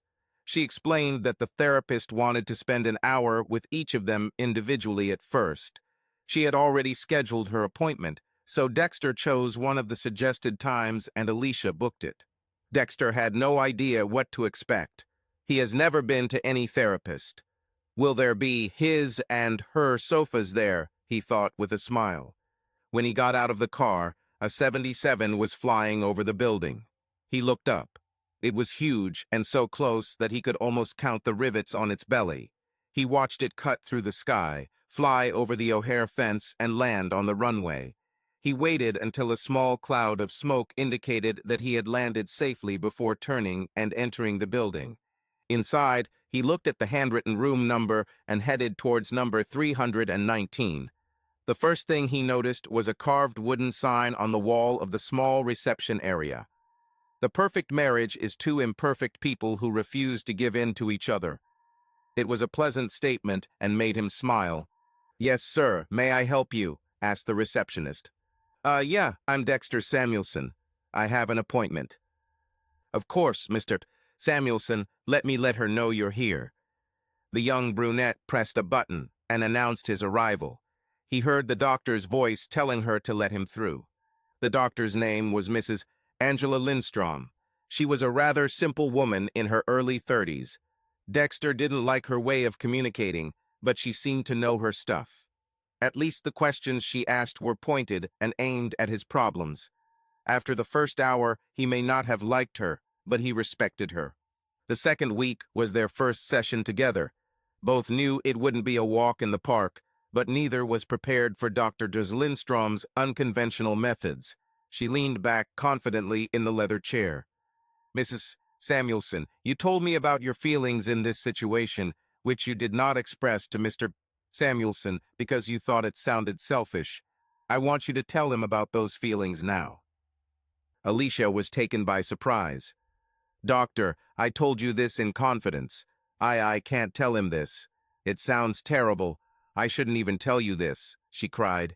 "Mrs. Samuelson, these are your feelings. The first thing you 2 need to do is open your hearts to each other. If you are not ready for this, then it will be a waste of time." Alicia couldn't look at him. She couldn't look him in the eye and say it, so she lowered her head and spoke quietly. She sighed and exhaled.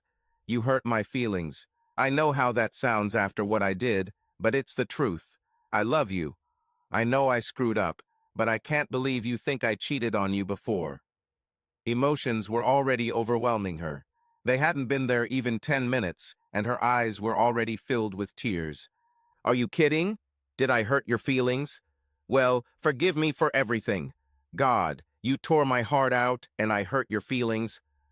He was almost ready to give up and forget about therapy and marriage, but Dr. Lindstrom anticipated his reaction and encouraged him to continue. "Why don't you believe her when she says it was the only time?" "Because it's not only cheating, that's bad enough in itself, but she was sneaky dishonest. She knew this guy would be there. You should have seen the way she was dressed that night. She knew full well that they hired a stripper." "Yeah," Alicia cried. "I knew he'd be there, but I had no idea it would go that far. I thought he'd strip down to his swim trunks or something. We'd put dollar bills in his belt. And that's all. If I knew what would happen, I would never have gone to this stupid party, she screamed, starting to sob. Why didn't you tell me about him before you left? Why such secrecy? She was still crying, but she answered through her tears. I don't know, I guess I didn't want you to get the wrong idea. Misunderstood? You cheated on me. You mean, got it right. You went behind my back, Alicia. Now I wonder how many times have you done this? I only know about it because your stupid friend left a video. How many times have you done something like that and not gotten caught? Alicia finally began to realize the full consequences of her action, not only the betrayal, but also the dishonesty before and after. Alicia, under the circumstances, I could forgive a one-time mistake. If you had told me about the dancer right away and then admitted what happened when you got home that night, it would have been a different matter. But the secrecy, deceit, and reluctance to take responsibility for what you did makes me think this has happened before. But can't you give me a chance? After all these years, don't I deserve it? Alicia, I can't lie to myself. I can't convince myself to believe in something I don't believe in. I've always considered you an honest man, a man with dignity, a man who would never cheat on me. But you showed me that I was wrong. Not only did you cheat, but you were dishonest. So now I'm wondering how long I've been wrong. Tears were almost streaming from her eyes. Her voice was weak. So there's no hope, right? How can I convince you? I can't, can I? For several minutes, the only sound in the doctor's office was Alicia's sobs. Yes, Mrs. Samuelson, there is hope. If it weren't for it, we wouldn't be sitting here. Mr. Samuelson, your wife, and I discussed something during her first visit. My colleagues think my approach is very radical, but I have achieved great results. Good luck with him. I discussed this with Mrs. Samuelson first because I needed to know how far she was willing to go to save her marriage, and I can tell she didn't even blink. It's not a quick fix. It doesn't happen. But if you stick with it, it can help restore your faith and trust in your wife in the long run. This sounded quite ominous to Dexter. What was she going to offer? An iron chastity belt. The first thing I want you to do is come home. She saw his look and immediately went into an explanation to prevent his objections. Mr.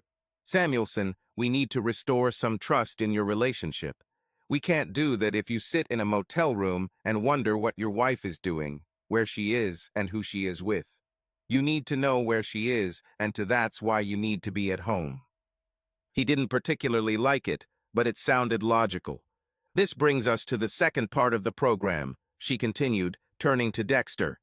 You will also go to the bank and remove your wife's name from all accounts and credit cards. You will sit down together and determine the minimum amount of money she needs for gas, food, and other small items, and give it to her in the form of a weekly allowance. You will activate the GPS on her phone so you can track her location at any time of the day or night. Every day after work, she will give you a phone with a saved history so you can see who she communicated with during the day. Oh, that's ridiculous, Dexter said. I don't have to do all these things. Mr. Ducey Samuelson, you can keep coming here where we'll work on trust issues and maybe make some progress. But as soon as she stays 20 minutes late, you'll be back to wondering where she's been and we'll be back to square one. He looked at his crying wife. And is that okay with you? She simply nodded, wiping her nose with a handkerchief. He thought about it and reluctantly agreed. Okay, let's try. The next day was Friday. Although he paid for the room until Sunday, Dexter packed his bags in the morning and headed home after work. When he entered, he immediately smelled a pleasant smell from the kitchen. As he entered, something on the table caught his attention. It was Alicia's wallet and phone. There was also a detailed list of all her expenses, including her morning cup of coffee from Starbucks and her hair appointment every couple of weeks. Hello, she said, greeting him in a simple house dress. Although she didn't try to seduce him, he thought that would be the worst move for her. Something smells delicious. I stopped at that little fish store on the way home and bought red snapper. I cook it with almond sauce. It'll be ready in 30 minutes. What is all this? He asked, pointing to the things on the table. I thought we could discuss this after dinner, she replied. You really want to do this? It's like you're on parole and I'm your inspector. That's right, I'm on parole, Dex. I committed a crime, I have to be punished, no matter how long it takes. No matter how long it takes for you to trust me again, she said. If I could only convince you that I have been a faithful, devoted wife all these years and ask for forgiveness for one of my sins, but I can't. You made that pretty clear in the doctor's office, and you're right. I understand why. You have so many doubts, and I don't blame you. That's why this seems like the next best step. We'll see, he muttered, turning around. I'm going to go take a shower, he said as he left. After a month of eating out, Dexter began to appreciate his wife's cooking skills again. The red snapper was delicious. After dinner, he and Alicia discussed the program outlined by the doctor. They found a GPS app for her phone that not only showed her location, but also stored a history by date. He liked this application. He obviously didn't intend to spend the entire day tracking her every move, but he could see where she was if he wanted. They worked out a weekly budget that still allowed her to go out to dinner, but the gas money was based on her gas mileage. She had enough money for gas to drive to work and to the store a couple times a week. That's all. Instead of removing her name from the credit cards, he simply collected all the plastic cards she carried. I'll put it in a safe deposit box, so if anything happens to me, you'll still have access to the money, he said. This was so typical of him. Silently, she sat and wondered why she didn't put him first like he always did for her. He always put her interests above his own, even now.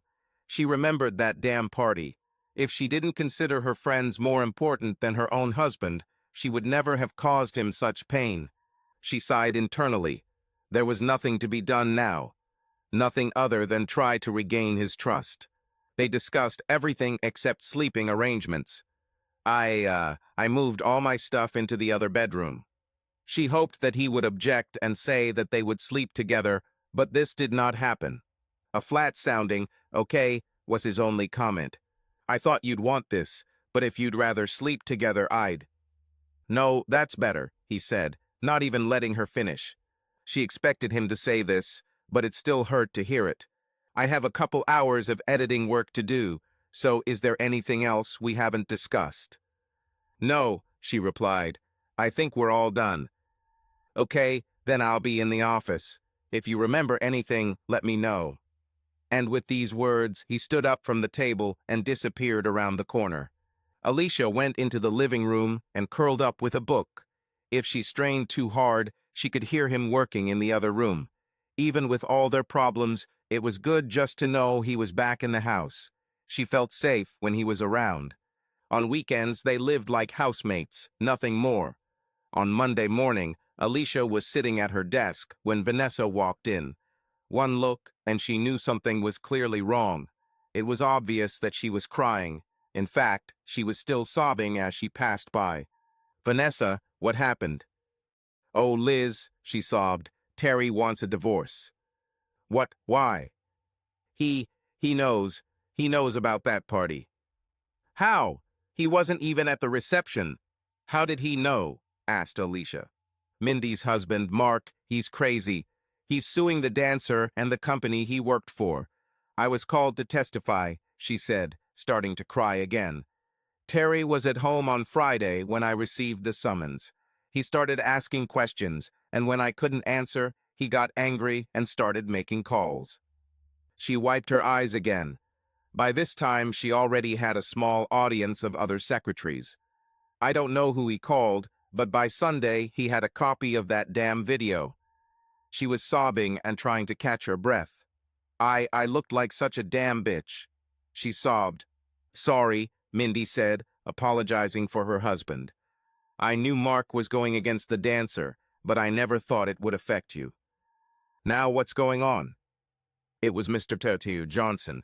He looked at Vanessa and saw that she was crying, but it was becoming increasingly difficult for him to sympathize.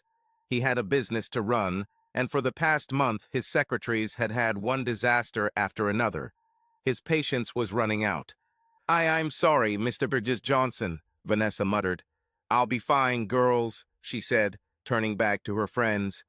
Come on, we all have work to do. Mr. Getty Johnson turned and walked back to his office as the girls went to their places. He had no intention of interfering with his employees' problems, but something had to be done. They didn't know it yet, but this was the last day they could all discuss their problems over lunch. At about 3 o'clock, Mr. K. Johnson called everyone to a meeting. Once everyone had gathered, he set new rules. From now on, he informed them, lunch breaks would alternate every 15 minutes, starting at 11:30. He left it up to the girls to decide who would go when. Later in the week, Alicia and Dexter had a second therapy session with Dr. Tegensu Lindstrom. She asked the couple if they followed her recommendations, and they said yes. Last week was an eye-opener for Alicia. In her mind, she knew that, other than that party, she was a faithful and devoted wife. So it really hurt her to know that Dexter suspected otherwise. After hearing her husband's rationalizations in the previous session, she completely understood him and did not blame him for feeling the way he did. As long as those doubts were present, she didn't see how he could trust her again, even with Dr. Lindstrom's help. For the next few weeks, life seemed like an existence in a fog. Alicia's life at home hasn't changed since Dexter's return.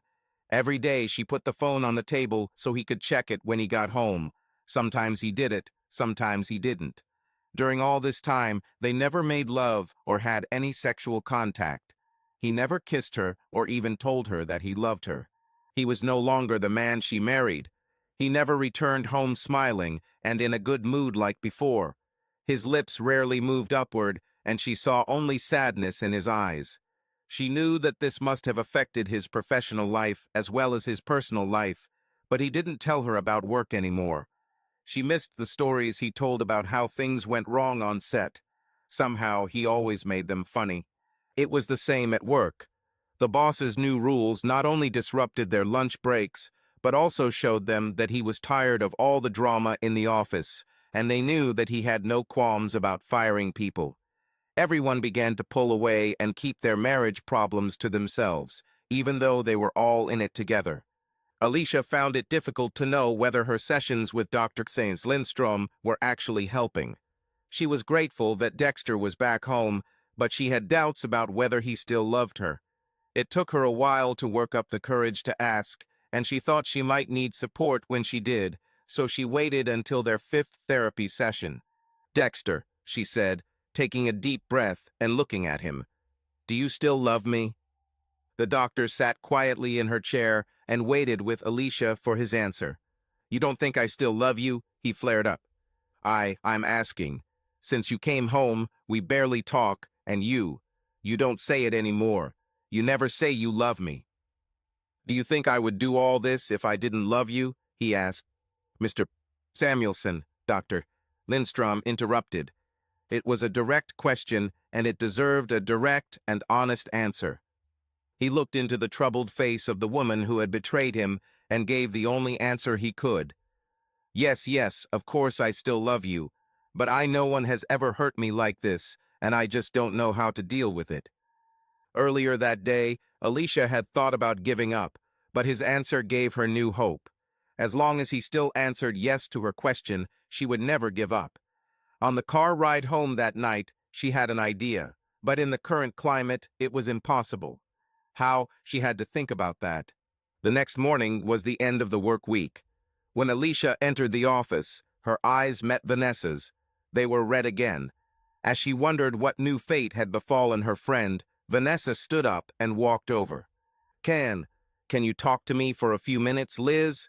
I'm so scared." Alicia's eyes darted to Mr. Johnson's door to make sure he wasn't looking.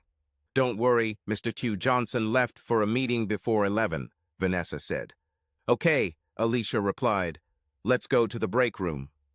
They both took a cup of bad coffee from the machine and sat down at the small round table. Tears began to form in Vanessa's eyes. She took a deep breath and began to speak in a voice hoarse from crying. "Liz, I'm so scared. I've never lived alone, and now I'm faced with being a single mother with 2 small dependent children. I do not know what to do. Did he really say he was getting a divorce? Maybe it's not too late. She noticed that her friend was slowly nodding her head. Oh yes, he's already started everything, she replied. He moved out and rented an apartment. He has a lawyer and everything. Yesterday I received the papers. Alicia reached out and took her hand. I'm so sorry, she said, trying to console her friend. He will probably have to pay alimony and child support. No child support, she told Alicia. I will receive child support, but the most I can get in this state is 25% of his gross income. I found this on the internet. This is the maximum, even with 2 children. That's a little over $350 a week. She pulled a napkin from the holder on the table and wiped her eyes. It covers the mortgage, but not much else. I'm not sure I can keep the house. Why no alimony? He earns much more than you. He doesn't offer any. I guess I could hire my own lawyer and fight him, but then I'd have to pay a lawyer. And they're not cheap, Liz. I called my brother to see what he thought, but he wasn't too happy either. He said that I could spend more on a lawyer than I would receive in alimony. She wiped her eyes again and continued. I think I'll just take what he offers. She closed her eyes as if she were praying. I just want him to come home, Liz. I know, honey, Alicia said, squeezing her hand in support. How? How do you and Dexter get along? Vanessa sobbed. I don't know, it was hard. The therapist we see has a specific program that we follow, but I'm not sure it really helps. I think you just need to give it time. I've read that healing a relationship after something like this can take years, so if it takes that long, I'm willing to wait. I just want my old Dexter back. I don't think I've ever heard him laugh since I found out. Not even once. They talked a little more, but had to get back to work. Alicia had been thinking a lot about the idea she had in the car that night and had pretty much thought of everything, except for one big exception, that damn GPS.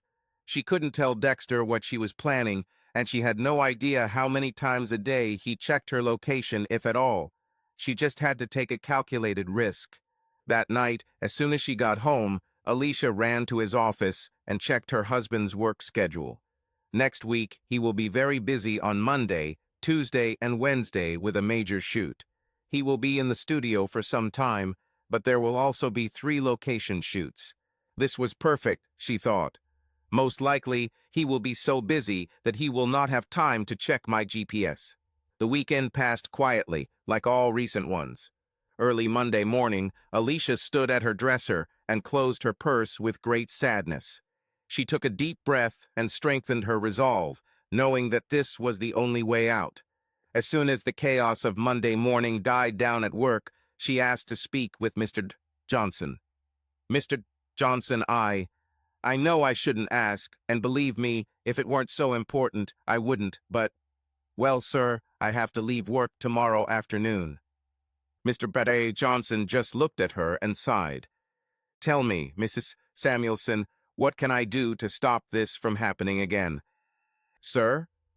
Well, after Wendy's wedding, I had 7 good, dedicated, hard-working secretaries. 2 have since left, and the rest seem to move from one crisis to another all the time. So, I would like to know what I can do to make sure this never happens again, he said with authority. Alicia started to get nervous. It seemed that she would be denied time off. She wondered what she would do if this happened. She knew she might have to quit. Now it started to seem possible. However, she didn't panic yet. I don't think there's anything you could have done, Mr. Johnson, but don't worry, it won't happen again. It's unlikely that you will find 7 more women as stupid as us, she complained. I understand, he replied. This time off you need, does it have anything to do with what happened at the wedding? Alicia learned a lesson about honesty and openness. Yes, sir. I was just as stupid as everyone else. As a result, I am fighting for my marriage. He stared at her for a few seconds before asking, Do you need all day? Alicia has hope. I'm not sure, she answered honestly. I have an appointment downtown for an hour, but I don't know how long it will take. If I have time, I'll be back before the end of the day.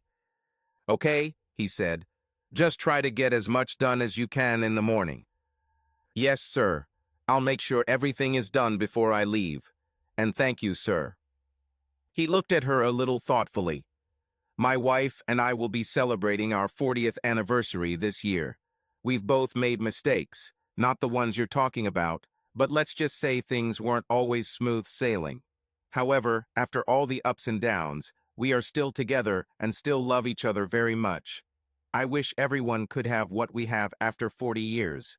Maybe this is your chance for such happiness. If so, I don't want to be the one who gets in your way. Alicia had tears of gratitude in her eyes as she thanked him again and left. She had to skip lunch at noon. She wondered if Dexter was following her as she drove through the city. Tears streamed down her cheeks as she felt the sadness of her mission. When she returned home that night, she was on pins and needles, unsure if Dexter was tracking her GPS. When he didn't mention anything before going to bed, a grateful Alicia slid under the sheets with a sigh of relief. Now, if only her luck would last one more day, she thought as she laid her head on the pillow. She considered her husband's schedule for Tuesday. He and Cindy would probably grab a bite to eat at a small diner a block from the studio. They will then pack all of his equipment for the trip, and by 1 p.m. they will head out to meet the client. Years ago, when Dexter couldn't afford an assistant, she would sometimes help him on set. She saw him at work, he was all business.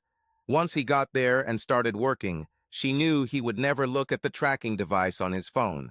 It will be the very last thing he thinks about. The next day, Alicia worked like a slave to make sure everything was done before she left. She stopped by her boss's office on her way out to thank him again. He wished her luck, and she went.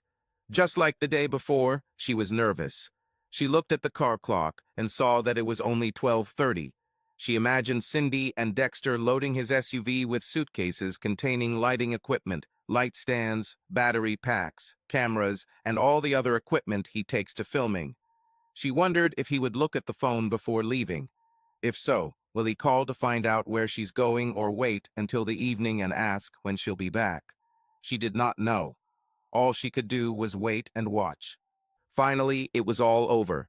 Alicia hoped her nervousness about the GPS wouldn't ruin everything, but a preliminary assessment indicated everything should be fine. She felt great relief when she returned to the office at 4 o'clock. That night, like the night before, Dexter said nothing about her going downtown. For the first time since their wedding, Alicia fell asleep with a smile on her face. This should work, was her last thought before drifting off to sleep. On Thursday morning, Alicia was pleased to see a Chicago courier truck pull up to the office. She met the courier at the door and gladly signed for the large envelope he was holding in his hands. Later that evening, her heart was racing as she and Dexter walked into Dr. Lindstrom's office and took their seats. So, the doctor began, turning to him, "How are things going?" He took a deep breath before speaking. "Don't know. I hate all this tracking of Liz's every move. It's just not me. I don't think I can keep doing this." They didn't talk much, so this was news to both Alicia and the doctor. Tears welled up in her eyes as she realized how important the envelope was in her purse. He seemed ready to give up. This could be her last chance. The doctor started to say something, but Alicia interrupted. "Dexter, is it that you can't forgive me for what I did, or do you still have doubts about whether I cheated on you before?" "Liz, I have already forgiven you for this. I've watched this damn video several times. I know you drank. I heard the other girls egging you on, chanting and challenging you to do it. I saw how excited they were, and I saw how hesitant you were. But I still wonder if this was the first and only time, Liz. I can't help it." Alicia first took a tissue from her purse and wiped her eyes.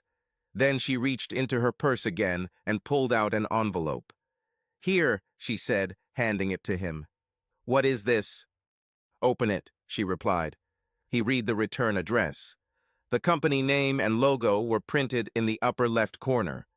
"Hamlin Polygraph, did you pass the lie detector?" he asked, looking up at his crying wife. She simply nodded her head. "It's still sealed. You didn't open it." "I didn't have to open it, Dexter. I know what it will say. she sobbed. Dexter hesitated. Thoughts raced through my head.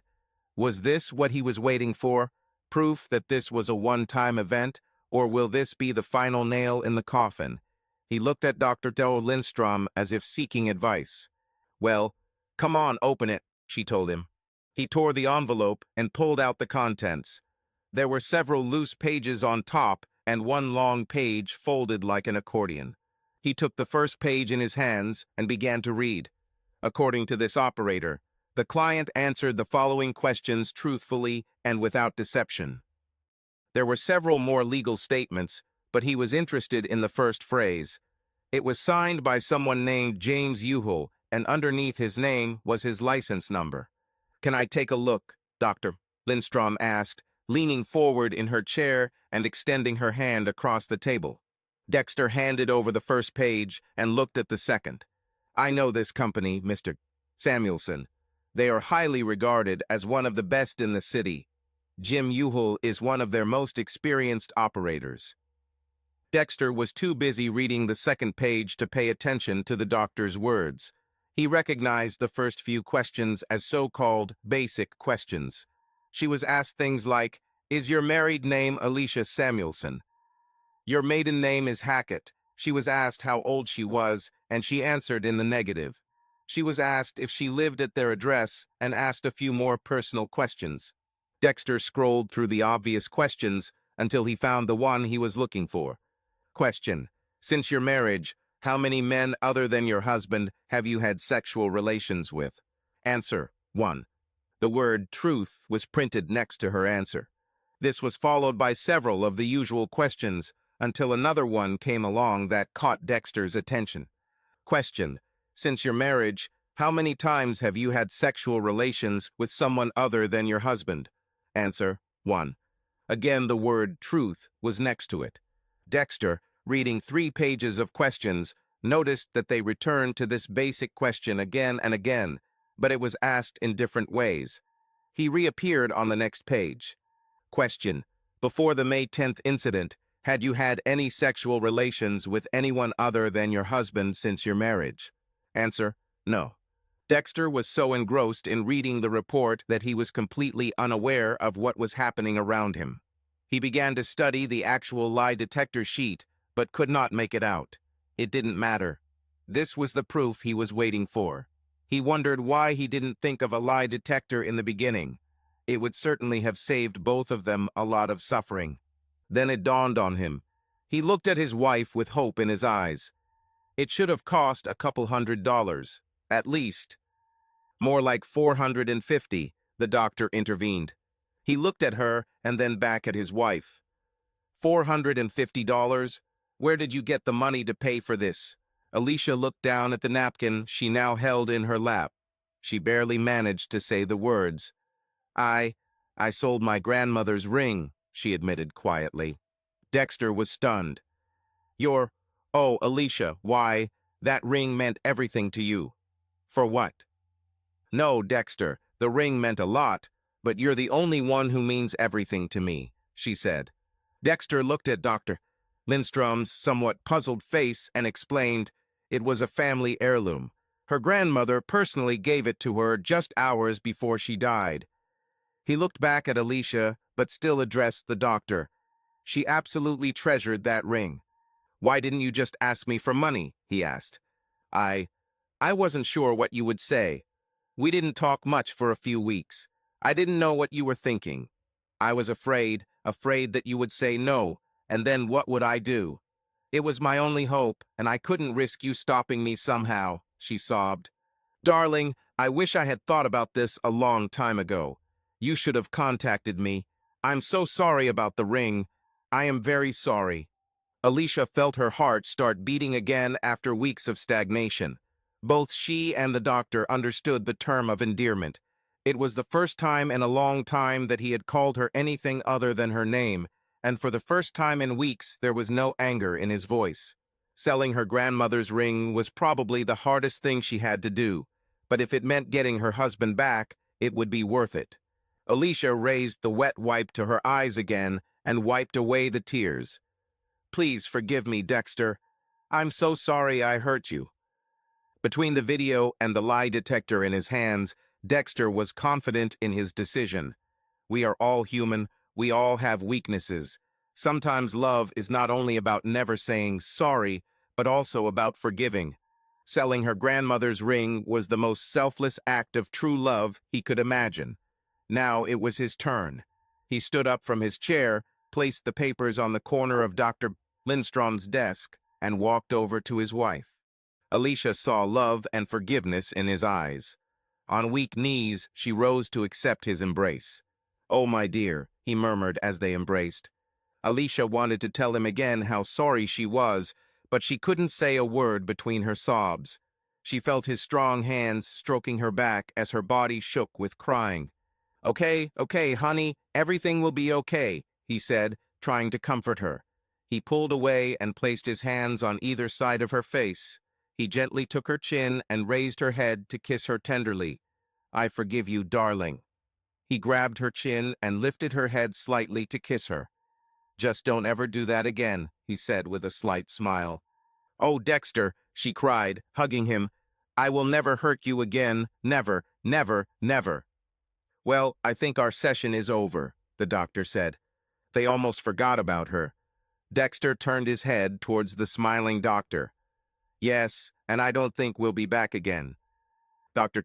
Lindstrom simply nodded in approval. On the way out, Dexter remembered the question he wanted to ask before leaving. "Doctor, I've never thought about a lie detector, but I would think that in your situation, it would be one of the first things you would recommend." "In fact," the doctor said in a serious voice, "if your wife had discussed this with me beforehand, I would have talked her out of it. Most people have something to hide. Even if it has nothing to do with cheating or their marriage, psychologically they wonder if a lie detector will reveal their deepest, darkest secrets. As a result, many people become very nervous and fail tests, even if they tell the truth. I've seen it backfire on them too many times." Alicia was still wiping her eyes when she looked at the doctor. "Thank you for all your help, Dr. Lindstrom."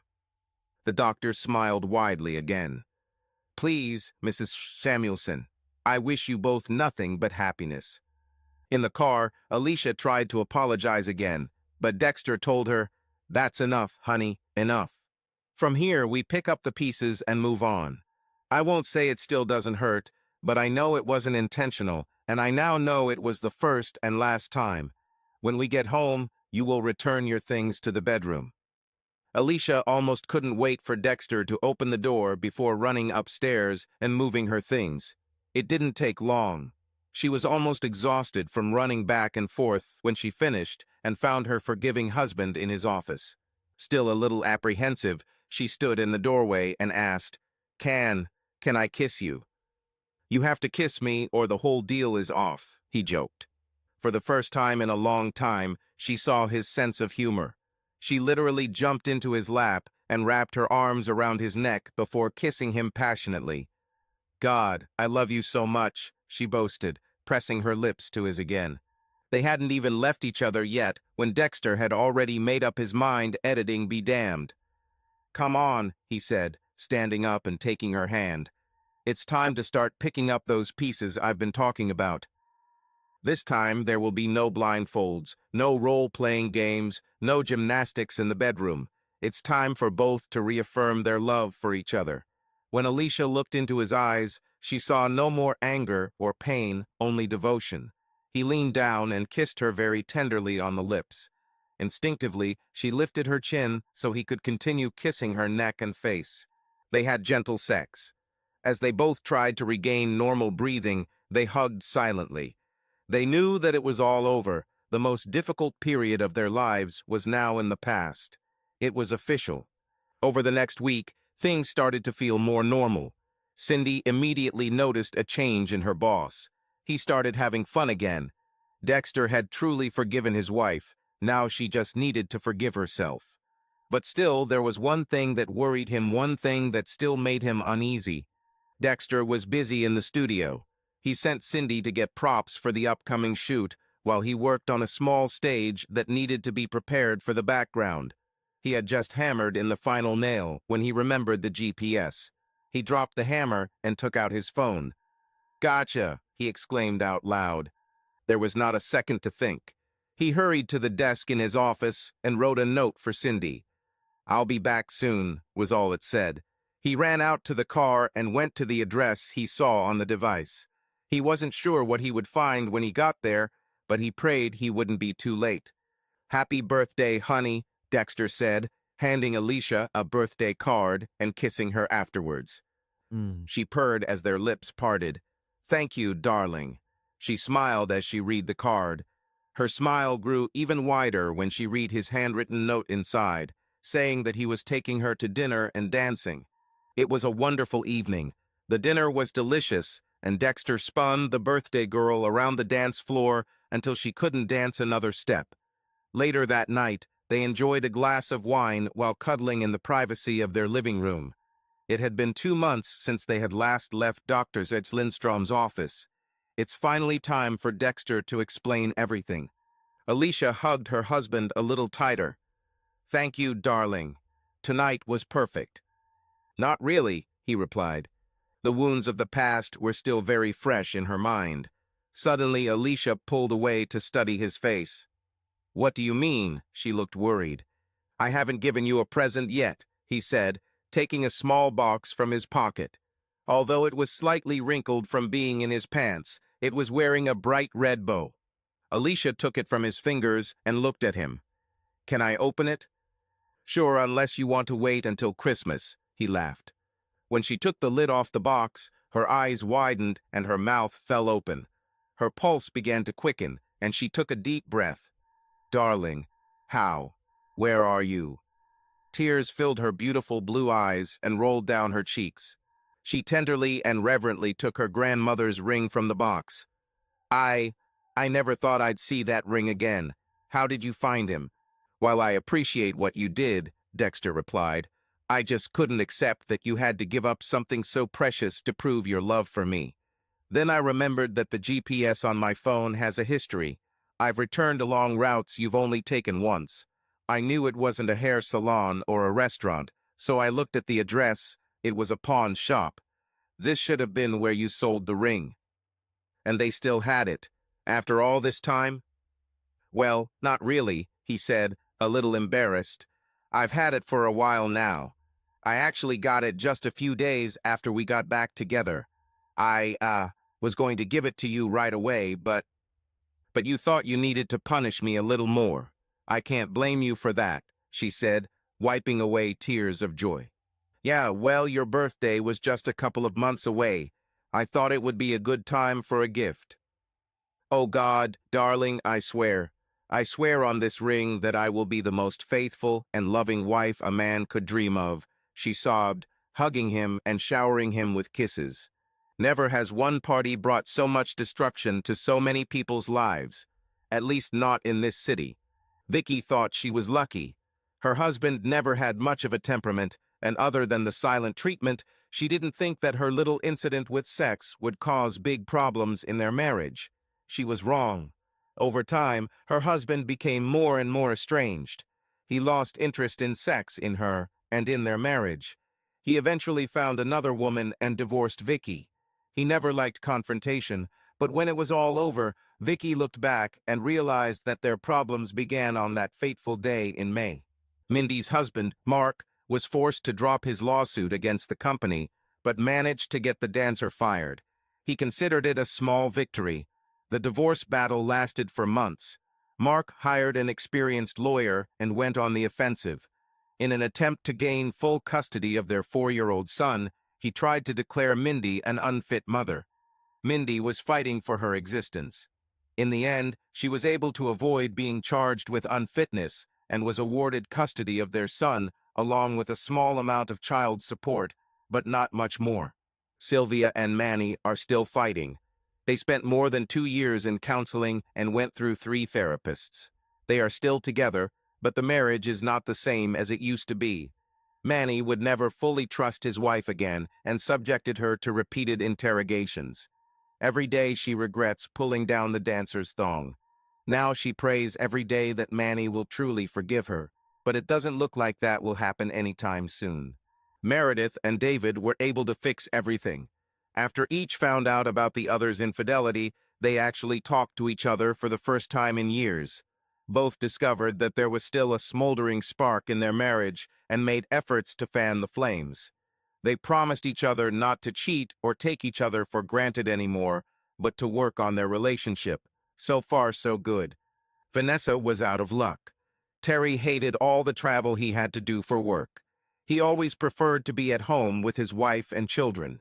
When he found out what happened in his own home while he was fulfilling his duties as a husband and father, he felt it as a betrayal and was deeply hurt. In the divorce, he had children every other weekend. At work, he asked his boss to take him off business trips so as not to miss any of these precious weekends. When he was refused, he quit. After several months of unemployment, he found a job with a much smaller company at half his previous salary. As a result, his alimony payments were reduced. Vanessa received a small promotion at work, but it wasn't enough. Currently, in addition to working at Johnson's insurance company, she also works as a waitress at night to make ends meet. Wendy's life clearly didn't turn out the way she planned. After the disaster and humiliation at the reception, she returned to her parents. There she cried for 2 days in a row. When the tears stopped, her parents talked to her. They said they loved her and would support her because she was their daughter. But there was disappointment in their eyes. Wendy was too embarrassed to go back to work for Johnson, so after a month of feeling sorry for herself, she took a job as a receptionist at another insurance company for a fraction of the salary she was making as a secretary. She still lives with her parents and does not go out or date men. However, this does not apply to her ex-husband. Immediately after Aaron's marriage was annulled, one of his bridesmaids, Judith, came to him to console him. Aaron didn't know that she had always had a crush on him, but couldn't act on it because Wendy was her friend. At first, their relationship was purely platonic. That changed one night when Aaron couldn't bear the thought of her going home. They married 7 months later. Dexter and Alicia are still very much in love with each other. Alicia doesn't know if her loving husband thinks about her wrongdoing. He certainly hasn't mentioned it since he said he forgave her. She, however, thinks about it every day. Every day she remembers how close she came to losing the love of her life, and every day she makes a new vow to herself that she will treat her man with love, respect, and loyalty. End. Subscribe to our channel so that your love doesn't cheat on you, and go ahead and listen to the next story, because this story is nothing compared to the next one. If you're under 18, don't even click to the next one.